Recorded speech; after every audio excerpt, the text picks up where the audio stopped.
Chapter 360. These people had returned from hundreds of battles on the battlefield and had made great contributions to the empire. Although this was not the battlefield, for a warrior, what they wanted was not the compensation from the Ministry of War, but an honorable and dignified death. There was no way Wang Chong could refuse such a lowly request.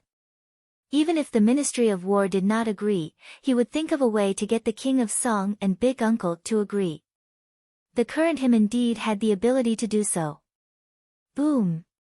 Suddenly, a trembling sound reached his ears. Wang Chong opened his eyes and saw that all the surviving cavalrymen had suddenly dismounted from their horses. Each of them placed their left hands on their chests and knelt on the ground with their right knees. They were kneeling respectfully on the ground, their expressions filled with gratitude. "Thank you, sir. Thank you, sir. Thank you, sir." Loud voices reverberated in the air. Wang Chong looked at this scene and was stunned for a moment. He smiled, and then a hint of bitterness appeared at the corner of his mouth. Other than Bai Siling behind him, no one else saw it. Only warriors could understand warriors. Although Wang Chong was not a warrior, he was the leader of the warriors. Wang Chong knew what they were thanking him for. They were not thanking him for himself, but for their comrades who had died in battle. In an instant, it was as if time had passed. Wang Chong felt as if he had returned to his previous life. Wang Chong thought of his former subordinates. On the Divine Continent, they had once accompanied him, fought shoulder to shoulder with him without a care for their own safety, and in the end, disappeared like moths to a flame. In that instant, Wang Chong felt an incomparable bitterness in his heart. A light breeze blew, ruffling the hair on Wang Chong's temples. Wang Chong did not know that at that moment, he had given Bai Siling a shock that she had never experienced in her previous life. Bai Siling did not know what kind of experience a person had to go through to reveal such a bitter expression. That wasn't something a 15 or 16-year-old young man who didn't have to worry about worldly affairs should have. Sitting on the boulder, Bai Siling stared blankly at the side of Wang Chong's face. At that moment, Bai Siling felt lost. She had already figured out the identity of this young man, but Bai Siling realized that she had only discovered more mysteries. There seemed to be a thick layer of mystery surrounding this young man. He had never told anyone, nor did he want to tell anyone. Apart from himself, there seemed to be no one else who knew. "Who are you?" Bai Siling lowered her head and buried it between her knees. At that moment, she realized that her hair and heart were in a mess. After resting up, Wang Chong and the others headed straight for the old nest of the Iron Cloak Highwaymen. Iron Cloak Li was dead, and advisor Zhou had been killed as well. The Iron Cloak Highwaymen who had once ruled over the region had vanished along with him. However, there was one more important matter that they hadn't done yet, and that was to collect the spoils of war. A bandit of Iron Cloak Li's caliber had plundered from Longxi to the capital for many years, and the wealth he had accumulated was unimaginable. On top of that, the bandits and highwaymen who had submitted to him would often contribute a portion of their wealth to show their sincerity. Over the years, the sincerity of the Iron Cloak Highwaymen was truly astounding. Even though Wang Chong was a man who had seen much of the world, he didn't think that it would be a waste for him to turn down such wealth. "Wang Chong, do you think that the scattered highwaymen will return to plunder after Iron Cloak Li's death?" Bai Siling caught up to Wang Chong and asked. "I don't know. However, I can't rule out that possibility," Wang Chong said. "Ah. Doesn't that mean that we have made a wasted trip?" Bai Siling said with a frown. "Ha, it's not that simple. It's impossible for Iron Cloak Li to leave his nest unguarded. Even though we have killed Iron Cloak Li, do you think that those who are guarding the nest will believe us so easily?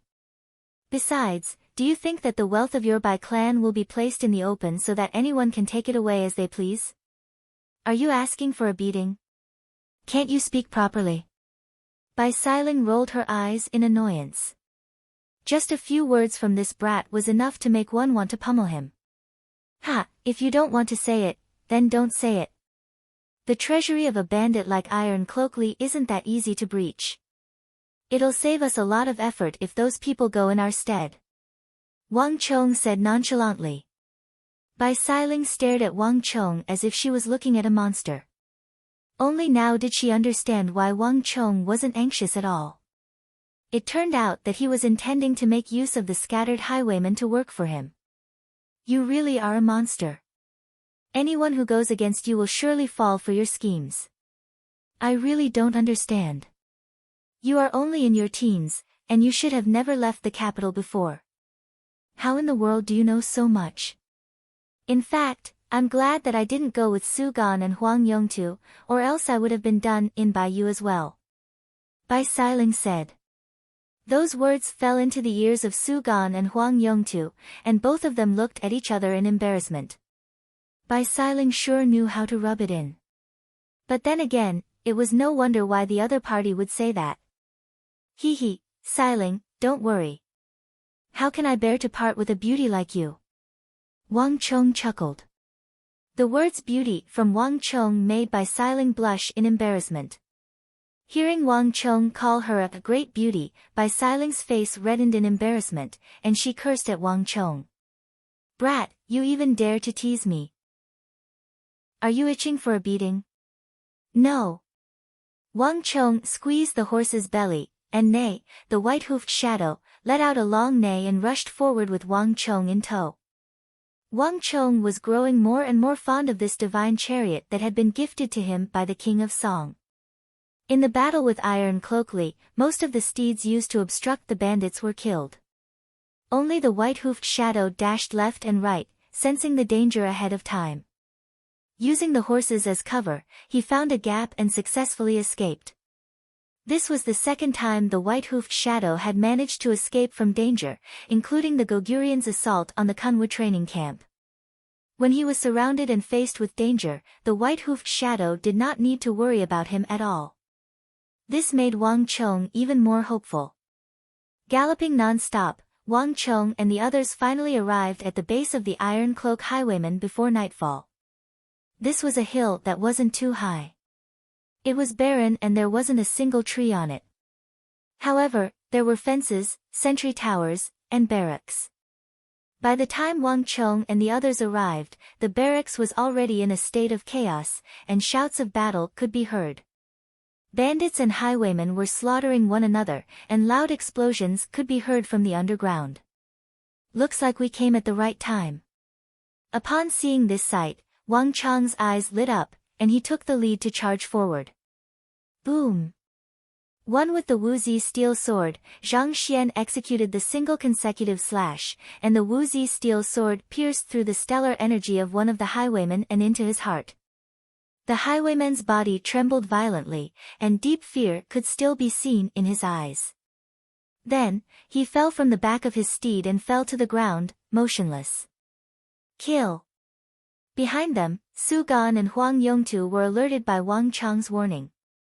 If the treasures had already been taken, there wouldn't be any battle here. Since there were bandits and highwaymen fighting here, it meant that the treasures of the Iron Cloak Highwaymen hadn't been taken away yet. Kill! More than 30 Tang Dynasty cavalrymen, along with Zhang Lin, Su Gan, Huang Yongtu, Bai Xiling, and the others, a total of 40 or so cavalrymen, charged toward the Iron Cloak Highwaymen's barracks. Bad news, the soldiers are here.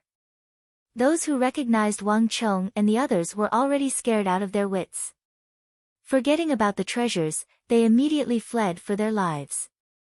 The highwaymen on the hills were fleeing for their lives, wishing that they could grow an extra pair of legs so that they could get as far away from these killing gods as possible.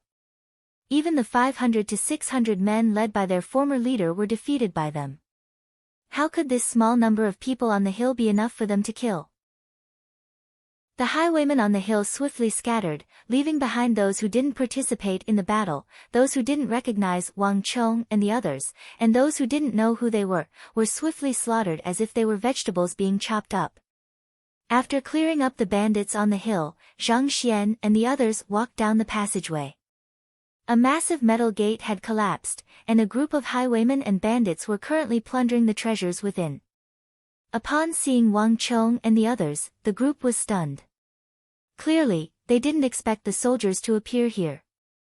This time, without even needing Wang Chong's orders, the group charged forward and swiftly wiped out the bandits and highwaymen. Wang Chong and the others had arrived at the perfect moment. The bandits and highwaymen had just knocked down the metal gate, and not a single one of them had managed to escape. What a huge metal gate! It must weigh at least 7,000 to 8,000 jin. Wang Chong exclaimed in awe as he examined the collapsed metal gate. That was because Wang Chong realized that the metal gate was actually forged using deep-sea Xian metal, and it was an extremely valuable material of the highest quality. It was a top-notch material that could be used to forge top-notch armor. In the army, only the most elite soldiers were qualified to be equipped with it. Based on the standard of heavy infantry in the army, a set of Xian metal heavy armor weighed around 100 jin, and there were 70 to 80 sets of Xian metal heavy armor here. It might not sound like a lot, but one must know that this kind of heavy infantry was equipped to the teeth. This was a heavily armored elite force that was used to assault enemy master archers. Even the most formidable master archer wouldn't be able to pierce through deep-sea Xian metal with a single arrow. In the army, this kind of material was invaluable. Even in the Great Tang army, there weren't many infantrymen equipped with such heavy armor. The entire army of the Tang dynasty, including the regular army, the reserve army, and the imperial army, only numbered around 7,000 to 8,000. In an army of 10,000, there wouldn't be more than 500 to 600 infantrymen equipped with such heavy armor that could counter master archers. The value of such heavy armor was unimaginable. Deep-sea Xian metal is priceless, and a set of top-notch deep-sea Xian metal heavy armor can fetch up to 70,000 to 80,000 gold taels per set. If we can forge 70 to 80 sets here, wouldn't that be equivalent to 4 to 5 million gold taels? Wang Chong stroked his chin in excitement. Of course, it was impossible for pure deep-sea Xian metal to be so expensive. Furthermore, they still had to be processed and inscribed with formations. However, this was what Wang Chong didn't lack. Chapter 361. Given the wealth of the Tang dynasty, how could it not be able to build a heavy infantry formation of several tens of thousands? But sometimes, it wasn't just a problem of money. Take Wuzi steel for example. While Wang Chong would love to buy a few million jun of it, the problem was that one had to have a huge stockpile and a high production rate. This was how scarce resources were. Even if one had the money, it was impossible to buy them. Iron cloak Li Sure is a reckless waste of resources. Without a doubt, Wang Chong knew that Iron Cloak Li must have plundered the high-tier deep-sea Xian metal from the western regions and Abbasid Caliphate merchants on the Silk Road. Even the Tang dynasty didn't have enough high-tier deep-sea Xian metal for themselves, and yet, these western regions and Abbasid Caliphate merchants were able to buy it and smuggle it back to their own countries. From this, it could be seen how brazen the trade on the Silk Road was. As long as there was sufficient profit, there was nothing that couldn't be traded. It was no wonder Elder Zhao and Elder Yi raised this issue during grandfather's birthday banquet. But upon seeing this metal gate, Wang Chong realized that Elder Zhao and Elder Yi had underestimated this problem. The problem of smuggling on the Silk Road was far more serious than they had thought. When I return, I should get the Zhang clan to send some men to move this gate back and have them forge it into heavy armor. I believe that they should be interested in this matter. Also, I should inform Big Uncle and the King of Song to investigate this matter. Wang Chong thought. After seeing this metal gate, Wang Chong's interest in anything else disappeared. With this metal gate, Wang Chong's trip wouldn't have been in vain. But at this moment, no one was aware of Wang Chong's thoughts. In the treasury of the Iron Cloak Highwayman, everyone was overjoyed. The treasury of the Iron Cloak Highwayman was filled with mountains of treasures. Treasures such as sabers, swords, bows, silver, gold, copper, antiques, paintings, agates, pearls, corals. Everything was piled up like a mountain. Even Su Gan and Huang Yongtu were dazzled, needless to say, the others. Bai Siling had already thrown herself onto a pile of riches and screamed. Everyone was shocked by his excitement. Were all women dragons? Whenever they saw a treasure, they would beam with joy and be extremely excited. Unbelievable. There are so many treasures here. There must be at least a few million taels of silver, right? As a soldier, Zhang Lin didn't have much of a concept of such things, but he was still shocked by Iron Cloak Li's treasury. A few million taels. Commandant Zhang, you forgot to add a zero. These treasures are worth at least 10 million taels, and they are all gold. The Hu merchants on the road to the west were all extremely wealthy. Moreover, there were more than 10 bandits who had pledged their allegiance to him, and the treasures they offered him added up to at least 10 million taels of silver. It's just that some things are hard to sell. Things like calligraphy and paintings, although they are worth that much, it will be hard for you to find buyers. It's troublesome to deal with. However, even after deducting these, there should be at least 7 to 8 million taels of gold. Huang Yongtu said bluntly. As someone who came from a prestigious clan, he had a broad view of the world. He had seen many things before, and he could see through their value with a single glance. In this aspect, Zhang Lin couldn't even catch up to him. 7 to 8 million taels. Bai Xiling sat up from the pile of riches. She was also stunned by the number that Huang Yongtu reported. Even though women were innately drawn to wealth like dragons, how many of them knew how much it was worth? It was the same for Bai Xiling as well. It was only at this moment that she realized that they had really struck it rich. The harvest from eliminating a large group of bandits was truly bountiful. This operation was like a pie falling from the sky. If only they had known that there would be such a generous reward, the students of the 3 great training camps would have long fought over it. I think that we should take out 1 million gold taels for this operation as compensation for the soldiers who sacrificed their lives. What do you think? Wang Chong suddenly walked in and asked. The group glanced at one another and nodded. The ones who had contributed the most to this operation were the veterans of the Tang dynasty. If not for them, it would have been impossible for the 4 of them to reap such a huge harvest. Putting everything else aside, just the bandits of a small stronghold were more than enough to deal with them. Since Wang Chong wanted to give them 1 million gold taels, there was nothing anyone could say about it. After all, the lives of Su Gan and Huang Yongtu were only saved by the lives of some cavalrymen. The scions of prestigious clans were indeed arrogant, but they weren't completely inhumane. We'll do as you say. Su Gan and Huang Yongtu said. Wang Chong nodded. Leaning against the wall of the treasury, he fell silent. He had seen much of the world, so he didn't mind giving a bit more to the cavalrymen who had died in battle. However, Wang Chong wouldn't do that. He wasn't the only one in the treasury, and not all of the treasures here belonged to him. Su Gan, Huang Yongtu, Bai Xiling. He could donate his share to them, but he couldn't force the others to do so. Giving out 1 million gold taels meant that the family of every soldier who had died in battle would receive 25,000 gold taels. This was already a huge sum of money. An ordinary family would only spend around 10 gold taels a year, and the widows of the fallen soldiers wouldn't have to worry about food and clothing for the rest of their lives. It didn't take long for the inventory in the treasury to be completed. The pearls, agates, treasures, swords, and treasures. Adding everything together, they were worth around 13 million gold taels. Discounting the paintings and antiques that were difficult to sell, there was still around 8 million gold taels left. Huang Yongtu's estimation was spot on. As Wang Chong had contributed the most to the group, they gave the largest share to Wang Chong, which was 2,400,000 gold taels.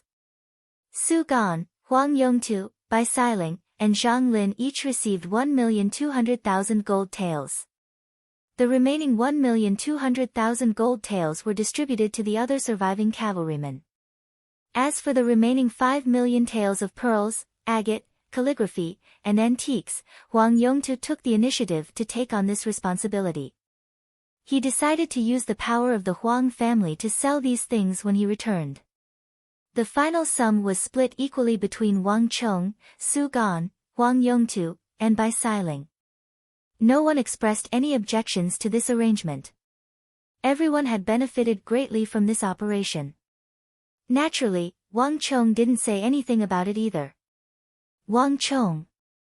As night fell and the stars shrouded the mountain, Wang Chong sat alone on the hill, gazing at the night sky.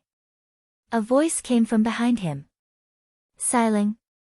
A hint of astonishment flashed across Wang Chong's eyes as he looked at Bai Siling. Why are you here?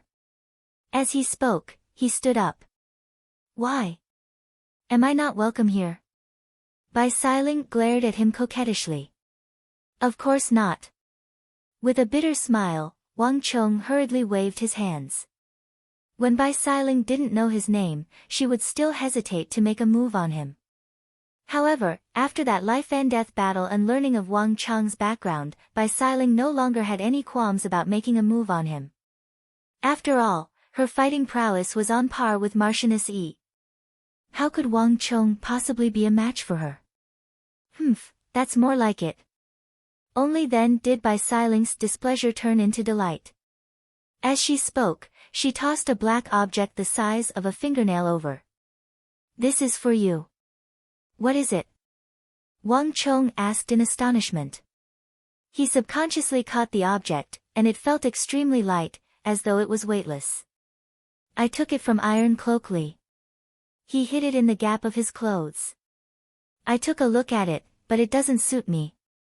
I wanted to pass it to you during the day, but time is tight, and Su Gan and the others are around as well. Bai Siling flicked her wrist casually as she replied. On the other hand, Wang Chong's heart skipped a beat. Lowering his head, he took a look at the object under the starry sky. It was a thin layer of silk. The silk was rolled up layer by layer, and it was only as thick as a small tree branch. Through the silk, Wang Chong could vaguely see a small ink stain on it. Unraveling the silk layer by layer, Wang Chong saw a few words at the top of the silk iron cloak technique. It's really this. Wang Chong's heart skipped a beat. He subconsciously raised his head, only to see that Bai Siling had already turned her head to the side, revealing her fair neck. Her jade-like fingers were lightly stroking her hair, and her expression seemed a little unnatural. Perhaps it was his imagination, or perhaps it was the darkness of the night, but Wang Chong felt that Bai Siling's cheeks were a little flushed. Why? Actually, even if you didn't give it to me, I wouldn't have told you. Wang Chong took the silk and said. You knew. Bai Siling's heart skipped a beat as she abruptly turned her head to look at Wang Chong in disbelief. Of course, I'm not a fool. Iron Cloak Li's iron cloak technique clearly hasn't reached the level of mastery yet. Without mastering the technique, it would be weird if he didn't carry it around with him. Besides, I even saw you lowering your head to search for it. Wang Chong rolled his eyes. Bastard! Bai Siling stomped her feet in anger. Glaring at Wang Chong, she turned around and left. Brat, I shouldn't have given it to you. Bai Siling's furious voice could still be heard from afar. Hee hee. Wang Chong chuckled softly, and his laughter made one gnash their teeth in anger.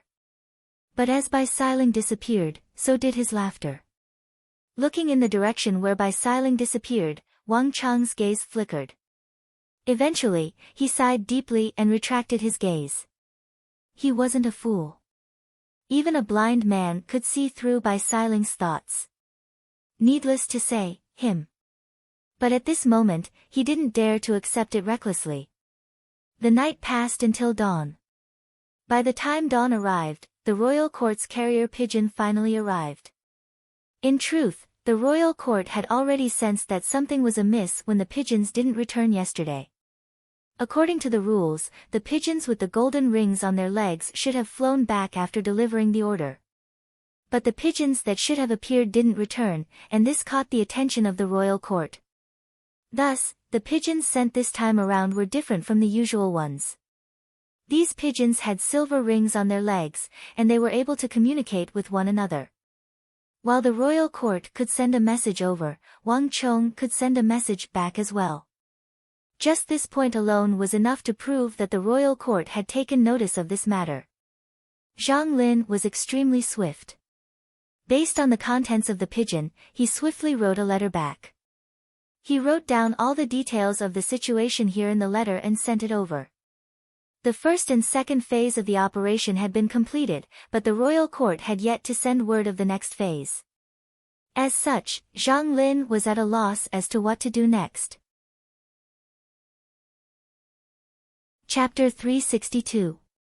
After Zhang Lin reported the situation, the messenger pigeon arrived swiftly. Roughly 4 hours later, they received a reply from the Bureau of Military Personnel. The royal court wasn't aware of the situation with the Iron Cloak highwaymen. Even the royal court was shocked by the number of bandits and highwaymen that numbered 600 to 700. On top of that, the death toll of 40 men also left the royal court silent for a very long time. To deal with 700 bandits and highwaymen with 80 men, not to mention that there were quite a number of true martial realm highwaymen and highwaymen among them, not to mention, there was also a highwayman like Iron Cloak Li. Under normal circumstances, these 80 people would basically be completely annihilated. They would definitely die. Without a doubt, there was a huge problem with the situation at the Bureau of Military Personnel. Yet, despite the faulty intelligence, Wang Chong and the others had only paid the price of 40 men to kill nearly 300 bandits, including Iron Cloak Li and Zhouan, as well as the entire Iron Cloak highwaymen. This was a feat that even the Bureau of Military Personnel was shocked by. For this mission, the Bureau of Military Personnel had stipulated that each party couldn't lose more than 6 men. 40 deaths was already far beyond this standard. However, this number of deaths occurred in the second phase of the mission, and it was due to the faulty intelligence of the Bureau of Military Personnel. At the same time, Iron Cloak Li and Zhouan had been killed as well. Thus, the Bureau of Military Personnel decided to disregard the deaths in the second phase of the mission. Everyone who participated in the mission would be given a basic contribution, and once Wang Chong and the others entered the military, they would be promoted through the accumulation of nobility. On top of that, the Bureau of Military Personnel had dispatched men to collect the corpses of the fallen soldiers as quickly as possible. Everyone would be buried according to the standards of a soldier who had died on the battlefield. Great! Seeing the reply from the royal court, Su Gan, Huang Yongtu, and Zhang Lin were delighted. In this mission, Su Gan and Huang Yongtu had been ambushed by the Iron Cloak highwaymen, and they had lost more than 20 men. This was a grave violation of the rules of the mission. Along the way, everyone's hearts had been hanging by a thread since yesterday. Now that the royal court had decided not to pursue the matter, the duo could finally heave a sigh of relief. Furthermore, the reward that the royal court was going to give them was something that even Su Gan found hard to contain. How many scions of the prestigious clans had ever earned any contribution? Among the 4 sects, at least 99% of the disciples of the aristocratic families were destined to have no fate with battle merits. The two of them hadn't even entered the battlefield yet, but they had already accumulated a battle achievement. This was extremely worthy of celebration. Just this point alone was enough for the two of them to have a much higher starting point than the other scions of the capital. Don't underestimate this little bit. When accumulated, it would be very shocking. The simplest example would be a major victory. One of them was a squad leader, and the other was a squad leader. Both of them had participated in the battle. When the battle ended, who would have contributed more? A little advantage would snowball in the future. In Shangjing, there was no one who did not understand this point. As for Zhang San, he was most gratified and happy that all the brothers who died in battle could receive the same treatment and pension as regular soldiers who died on the battlefield. In this aspect, he was different from Su Gan and Huang Yongtu. This can be considered an explanation. Wang Chong was gratified to see this. He was still thinking that if the Bureau of Military Personnel didn't agree to it, he could make use of the relationship between the King of Song and Big Uncle to facilitate this matter. However, from the looks of it now, there was no need for that. Even though the Tang dynasty was on the decline, the military still maintained a clear and bright demeanor. Su Gan and Huang Yongtu, where do you intend to go next? Are you returning to the capital or continuing on? Wang Chong suddenly asked as he took 2 steps forward. There was a moment of silence on the hill. The letter from the Bureau of Military Personnel had provided them with 2 options. First, they had completed the first 2 phases of the mission, and Iron Cloak Li had already been killed. On top of that, they had suffered heavy casualties, so the Bureau of Military Personnel suggested that they could return to the capital immediately if they were willing to. Second, due to the severe situation the royal court was in, they were unable to spare any manpower for the time being. As such, they were in dire need of reinforcements in Longxi. If they were willing to, they could continue on with the 3rd phase of the mission, which was to assist the royal court in defeating an army of the Uzun. Due to the fact that they were fighting against a regular army, there was a certain degree of danger to them. In fact, the danger level was even higher than that of Iron Cloak Li, whom Wang Chong had killed. Thus, the suggestion from the Bureau of Military Personnel was that the 4 of them shouldn't participate in the mission. However, if the 4 of them were to participate in the mission, the royal court would reward them with the chance to graduate from the training camps and officially enter the army. Wang Chong, what about you? Will you return to the capital, or will you continue on with the 3rd phase of the mission? Instead of revealing his choice, Su Gan asked Wang Chong. As soon as Su Gan said those words, Huang Yongtu and Bai Siling immediately turned their gazes to Wang Chong. Ever since the incident with the Iron Cloak highwayman, even though no one had spoken of it on the surface, they had formed a tacit agreement to follow Wang Chong's lead. Me? Sensing the gazes of the crowd, Wang Chong pointed a finger at himself, chuckled, and immediately said, "Is there a need to ask? Of course I'll continue on with the 3rd phase of the mission." His words were resolute, and there was an air of domineeringness and incomparable confidence in him that made those around him subconsciously trust him. Even though the letter from the Bureau of Military Personnel stated that the 3rd phase of the mission was above the 2nd phase, it was actually the easiest for Wang Chong. 80 versus 700. Even if the 3rd phase was the most difficult, there wouldn't be such a disparity of nearly 10 times. Furthermore, there wouldn't be a freak like Iron Cloak Li, who possessed the Iron Cloak technique and was invulnerable to swords and spears, turning the tides of battle around single-handedly. As long as these 2 situations didn't occur, in terms of military strength, even if the Uzun outnumbered them, Wang Chong wouldn't be too concerned about it.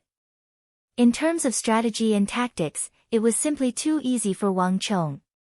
This was completely different from what the Bureau of Military Personnel knew of. Not to mention, the letter from the Bureau of Military Personnel also mentioned a reward that caught Wang Chong's interest. Once the mission was completed, the 4 of them would be able to command an army several times stronger than them after they graduate from the training camp. There weren't many people who knew of this reward yet, and most of them found it to be a fresh experience.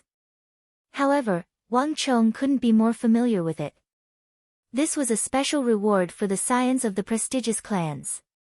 In the future, there would be a large number of such rewards. This was a shortcut for the scions of the prestigious clans to swiftly rise in ranks. The royal court wouldn't allocate any additional manpower to them. Only the scions of the prestigious clans would be able to choose from their own clans. The purpose of this was to save manpower from the royal court. At the same time, they could make use of the capability of the prestigious clans to recruit top-notch experts to strengthen the military. This was killing 2 birds with 1 stone. On the other hand, while the scions of the prestigious clans would have to deploy their own experts to guard the army, it wasn't a problem for the prestigious clans to do so. On the other hand, if the scions of the prestigious clans were allowed to deploy their own experts into the military, their safety would be further guaranteed. At the same time, the contributions of the experts of the prestigious clans would go to them. This way, the number of nobles they could be promoted would increase significantly. This was something that they could only dream of. This was much better than having the royal court assign soldiers to them. In the future, this would be a policy that both the prestigious clans and the royal court would be satisfied with, and it would be beneficial to the nation. However, it wasn't easy to obtain such a privilege. In order to vie for this opportunity to increase the strength of the prestigious clans by an order of magnitude, countless prestigious clans had been vying with one another. This was an opportunity that had been delivered to them. If there were no surprises, this was the first batch. How could Wang Chong let go of such an opportunity? That makes things simple. Since you're participating, I'll be participating as well. Su Gan chuckled heartily as he made up his mind. Of course I'll be joining in as well. Huang Yongtu chuckled dryly as he made his stand clear. Wang Chong, Su Gan, and Huang Yongtu turned their gazes toward Bai Siling. At this point, the only one who had yet to express his stand was Bai Siling. Of course I'll be following you. Bai Siling reached out her hand and gracefully brushed aside a strand of her hair. Ever since I started following you, I've never suffered a loss. I'm afraid that even my uncles in the clan will be envious of this sum of several million gold taels. There must be a reason why you're so eager to carry out the third mission. It can't be that you're thinking of getting rid of me, right? As she spoke, she shot an unfriendly glance at Wang Chong. How would I dare? With a bitter smile, Wang Chong hurriedly shrugged. Bai Siling's thoughts sure were simple, crude, and direct. But then again, she was right on this point. One wouldn't wake up early without benefits. It wasn't as if he had nothing better to do. It was only because there was something to be gained that he was willing to carry out the third mission. From this point of view, the intuition of a woman sure was fearsome. Don't look at me like that. Wherever you go, we'll follow. As soldiers, there's no such thing as rest before we officially retire. It's the duty of a soldier to follow orders. Even if you go back, we'll still be transferred there. Seeing that everyone was looking at their own people, Zhang Sen immediately waved his hand and helped them speak up in advance. The reply from the royal court didn't mention anything about their choice at all. Without a doubt, this was a clear indication of the problem. Hearing those words, Wang Chong remained impassive. To him, Zhang Lin's reply was as natural as it could be. Since he already knew the answer, he didn't bother asking. Only Bai Siling's eyes flashed with a hint of pity. They had gone through thick and thin together, and they had nearly died in the hands of the Iron Cloak highwaymen. Bai Siling hated the idea of them risking their lives. It would be a good thing if even one of them could leave. But Zhang Lin's words had already revealed the problem. Thus, Bai Siling could only sigh deeply in her heart. Soon, they came to a consensus. Wang Chong, Su Gan, Huang Yongtu, Bai Siling, Zhang Lin, and the 40 or so surviving Tang dynasty cavalrymen hurriedly set off for Longxi. Chapter 363. The gathering point is right ahead. At the same time, it's also a replenishment point. Armor, weapons, and steeds can all be replenished there. The steeds that we lost previously can be replenished there as well. We can also regroup there. On the official road, surrounded by mountains, Lieutenant Zhang Lin told Wang Chong, Su Gan, and the others while galloping. Along the way, the issue that everyone was most concerned about was the steeds. During the operation against the Iron Cloak highwaymen, quite a few of their steeds had been killed. Later on, when they defeated Zhouan, those steeds were temporarily replaced by the highwaymen's steeds. However, the steeds of the army were vastly different from the steeds of the highwaymen. The former had undergone strict training, allowing them to communicate telepathically with a knight. The meridians and blood vessels in the body had been specially channeled to facilitate the circulation of a knight's halo within the body. Through this, they would be able to bring out the full potential of a knight's halo. Through this, they would be able to bring out the full might of a cavalry charge. The horses of the highwaymen had never undergone such training, so they were far inferior in this aspect. Under normal circumstances, it was still possible for them to use these steeds as a means of transportation to deal with bandits and the like. However, if they were to participate in a battle against the Uzan army, it would be impossible for them to do so without proper steeds. This was also the focus of everyone's attention. We're here. Traveling along the winding official road, the group finally saw the gathering point for the third phase of the mission after traveling another 40 li. This was an official relay station, and it was heavily guarded. There were regular infantrymen standing guard outside, and every single one of them had a dignified expression on their faces. Thorny halos pulsed beneath their feet, indicating that they were all true martial realm experts. Outside the relay station, there was a huge crowd of people walking to and fro. Their faces were covered in dust, and their morale was extremely low. It seems like the four of us aren't the only ones here. Wang Chong suddenly chuckled. Bizarre expressions appeared on the faces of Su Gan, Wang Yongtu, and Bai Siling as well. Many people were walking to and fro outside the relay station, and there were quite a few of them who were dressed like scions of prestigious clans.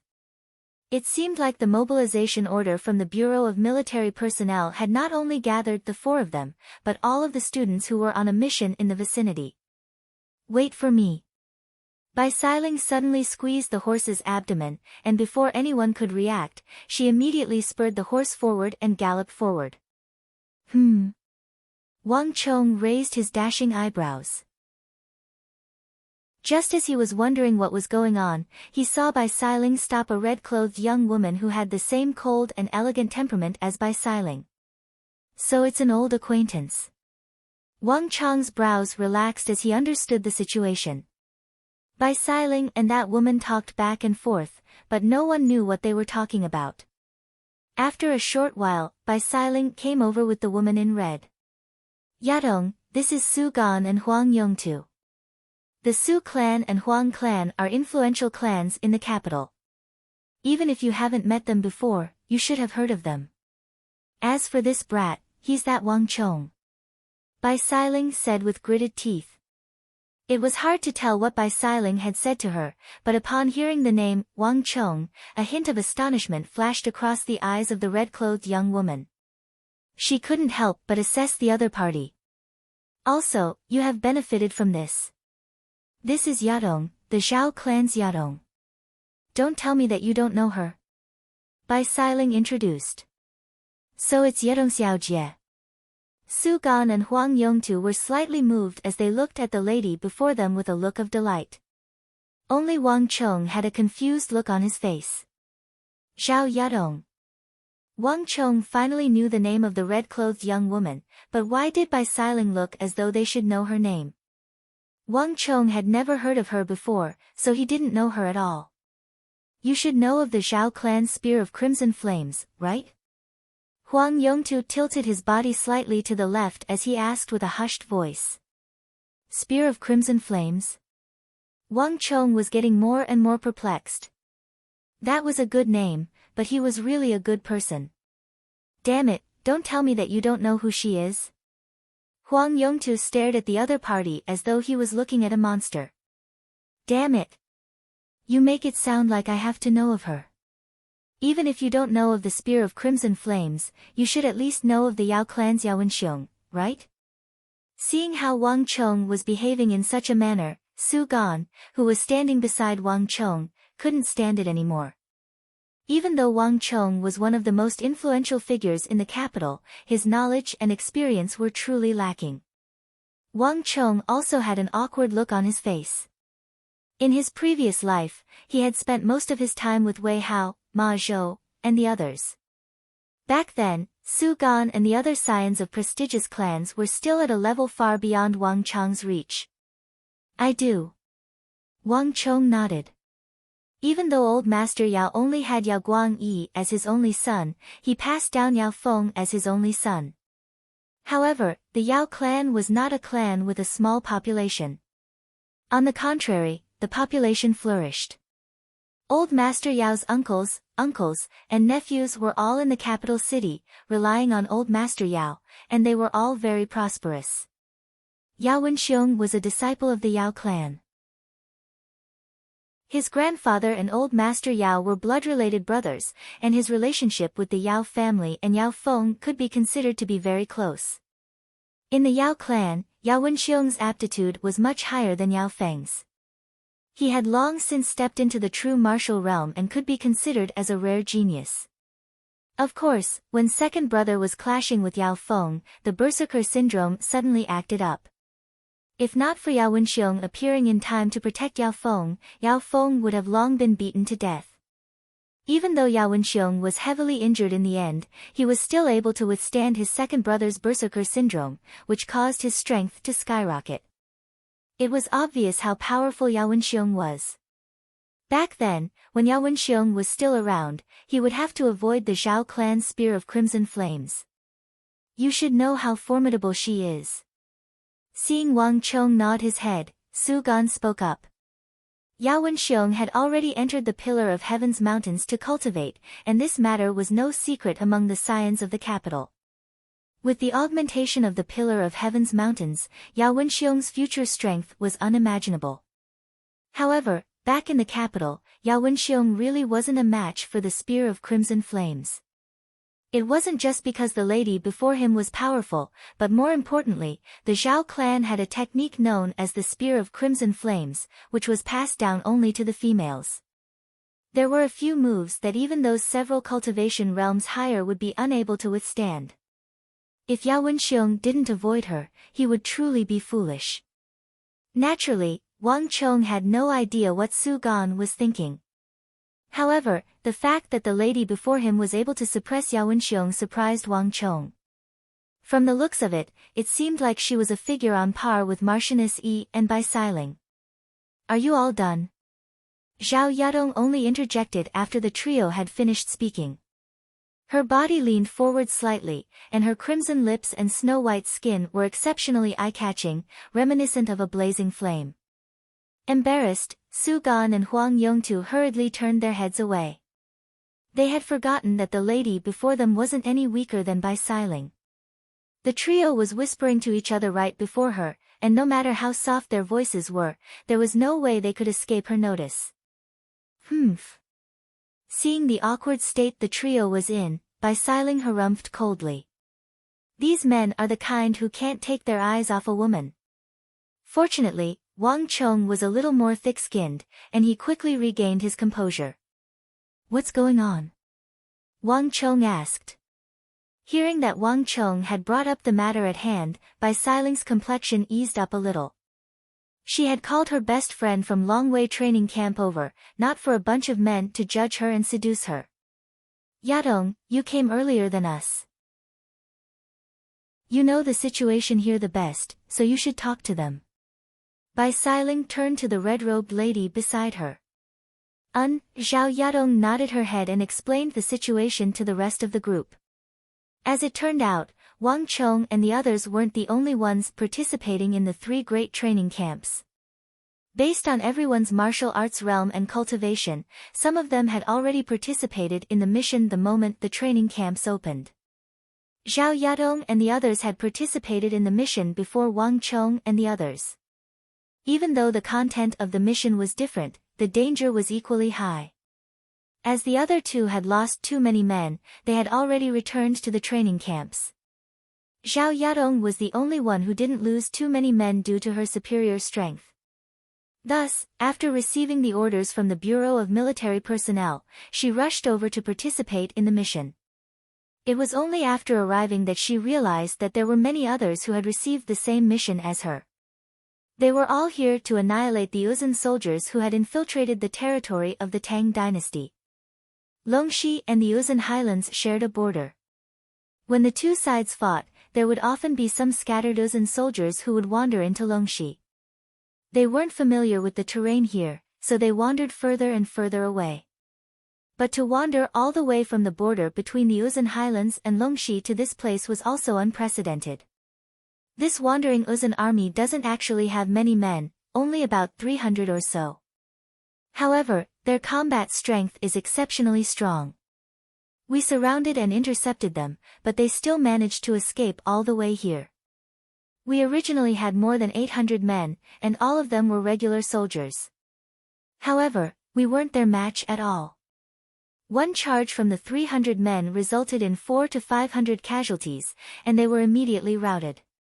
I participated in 3 or 4 missions, and each time, I was routed. 20 to 30 of my men died. That's already considered a low number. A few students from the training camp died on the battlefield, and their men were completely wiped out. If everything goes according to plan, after participating in this mission, I'll be heading back to the training camp. As Xiao Yadong spoke of this matter, her face was covered in dust, and she looked extremely dispirited. To be able to make the proud spear of crimson flames of the capital so dejected, it was clear how formidable the enemy was. Hearing those words, Su Gan and Huang Yongtu stared at one another in shock. They knew that the mission wouldn't be easy, but wasn't the spear of crimson flames saying that it was a little too difficult? For 800 regular soldiers to be unable to defeat 300 Uzun soldiers, wasn't their fighting prowess a little too fearsome?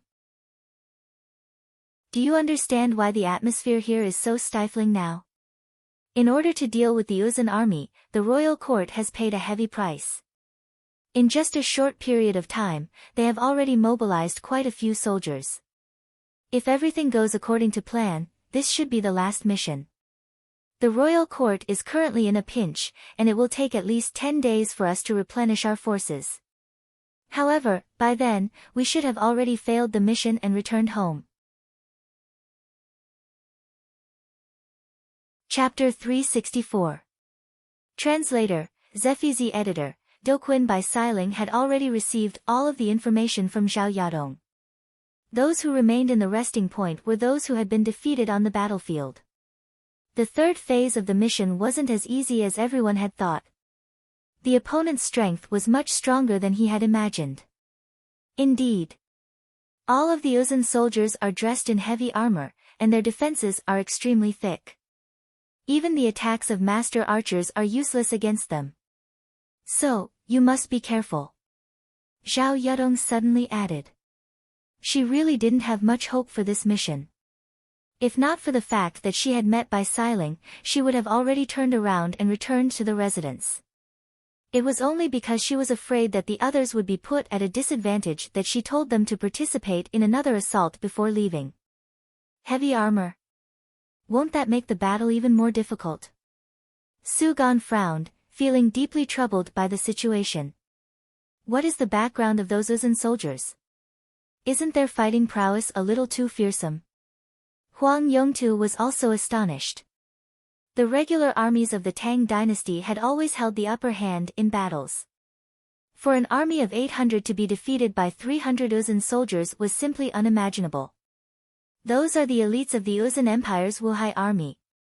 From the riders to the highland steeds, every single one of them is clad in heavy armor.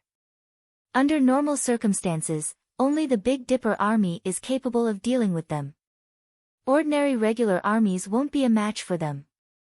At this moment, Wang Chong, who had been silent this entire time, suddenly spoke up, drawing everyone's attention. Xiao Yadong was astonished. Even after fighting with the Wuhai army for so long, she was still unable to discern their background. Yet, Wang Chong had just arrived, and he hadn't even met them yet. Yet, he actually knew their background. Let me ask you, is there a small piece of coarse red cloth tied between the gaps of their armor on their left shoulder? Without even asking, Wang Chong knew what Xiao Yadong was thinking. How did you know? Xiao Yadong was finally unable to contain her shock. Wang Chong was right. Those Uzun soldiers did have a small piece of red cloth tied to their left shoulder. However, because it was indented in their armor, and the cloth was very small, if one did not look carefully, they would not notice it at all. Or they might even think that it was their underwear. Xiao Yadong was a meticulous woman, which was why she had noticed this. Wang Chong had just arrived, yet he was able to point out this point. It was truly surprising. Initially, Xiao Yadong didn't really believe Bai Siling when she said that this kid was extremely powerful. But now, she suddenly believed it. Isn't this kid a little too godly? Hee, you only need to know that I know. Wang Chong said faintly, but he did not answer directly. As the former Grand Marshal of the Tang dynasty, it would be strange if he didn't even know the military structure and composition of the Uzun Empire. However, it was not convenient for him to tell them about this. "Brat, you're a little cocky." Zhao Yadong glared fiercely at Wang Chong. Wang Chong was the first person who dared to say, "You only need to know that I know," in front of her spear of crimson flames. But Zhao Yadong had to admit that this kid was indeed not simple. However, the Wuhai army is under the rule of the Uzun Great General, Huitadra Konglo. Huitadra Konglo was in existence on the same level as Great General Geshu Han, Go Xianji, and Anong Protector General Zhang Shogui. He had always been strict in managing his troops, and the troops under him were extremely disciplined. They were the main force guarding Yusang Qinghai Lake. They don't leave the Uzun highlands easily, much less enter the mainland. It's strange for the Wuhai army to appear here. Wang Chong frowned as he fell into deep thought. Bai Xiling, Zhao Yadong, Su Gan, and Huang Yongtu were all dumbfounded by the names of the Uzun Empire that came out of Wang Chong's mouth. In this era, they could be considered to have some experience and vision, but the things Wang Chong was talking about were still beyond their reach. All of them stared blankly at Wang Chong, not understanding what he was talking about. Even Zhao Yadong was bewildered, let alone the others. Ha! Seeing the expressions of the crowd, Wang Chong shook his head and smiled, ending the conversation. The towering Uzun Highlands was isolated from the rest of the world, and they rarely interacted with the Tang dynasty. It wasn't just Zhao Yadong and the others. In the entire Tang dynasty, only a few people knew about the situation there. In any case, all you need to know is that it's not normal for this army to appear here. Wang Chong chuckled. Who? The group heaved a long sigh of relief. When Wang Chong spoke so confidently and with assurance, it was very easy for the others around him to feel like they were an idiot who didn't understand anything. The pressure was immense. Don't make it so complicated next time. Bai Xiling rolled her eyes at Wang Chong and grumbled. Hearing Wang Chong's carefree manner, even she couldn't help but feel that she was an idiot. Got it. Wang Chong shrugged his shoulders, not bothering to argue with her. Unlike the others, Zhao Yadong assessed Wang Chong with interest, and her eyes glowed with excitement. Wang Clan's Qilin son, there was probably no one in Shangjing who didn't know this name. Before meeting him in person, Zhao Yadong had already heard many things about him. However, there were always many exaggerations in the legends. Thus, Zhao Yadong didn't think much of it at the start. But after interacting with him for Real, Zhao Yadong realized that this Wang Chong was much more interesting than what she thought. What Wu Haijun? What Chano? What Lu? If it was anyone else in front of her, she would definitely think that they were spouting nonsense. But Wang Chong, she didn't know why, but she felt that what he said was the truth and was completely believable. Wang Chong didn't know what Zhao Yadong was thinking. Next, Wang Chong asked many more details about the Uzun army. Zhao Yadong answered them one by one. Oh right, when we were fighting with the Uzun army, I noticed something strange. There were many times when the Uzun army had the chance to break through, but they kept guarding a mountain. To be more precise, they guarded the mountain the entire way.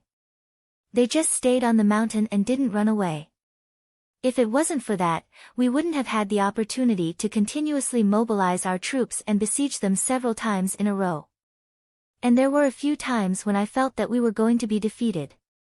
As long as they won and marched in, I'm afraid we wouldn't even be able to protect the resting point.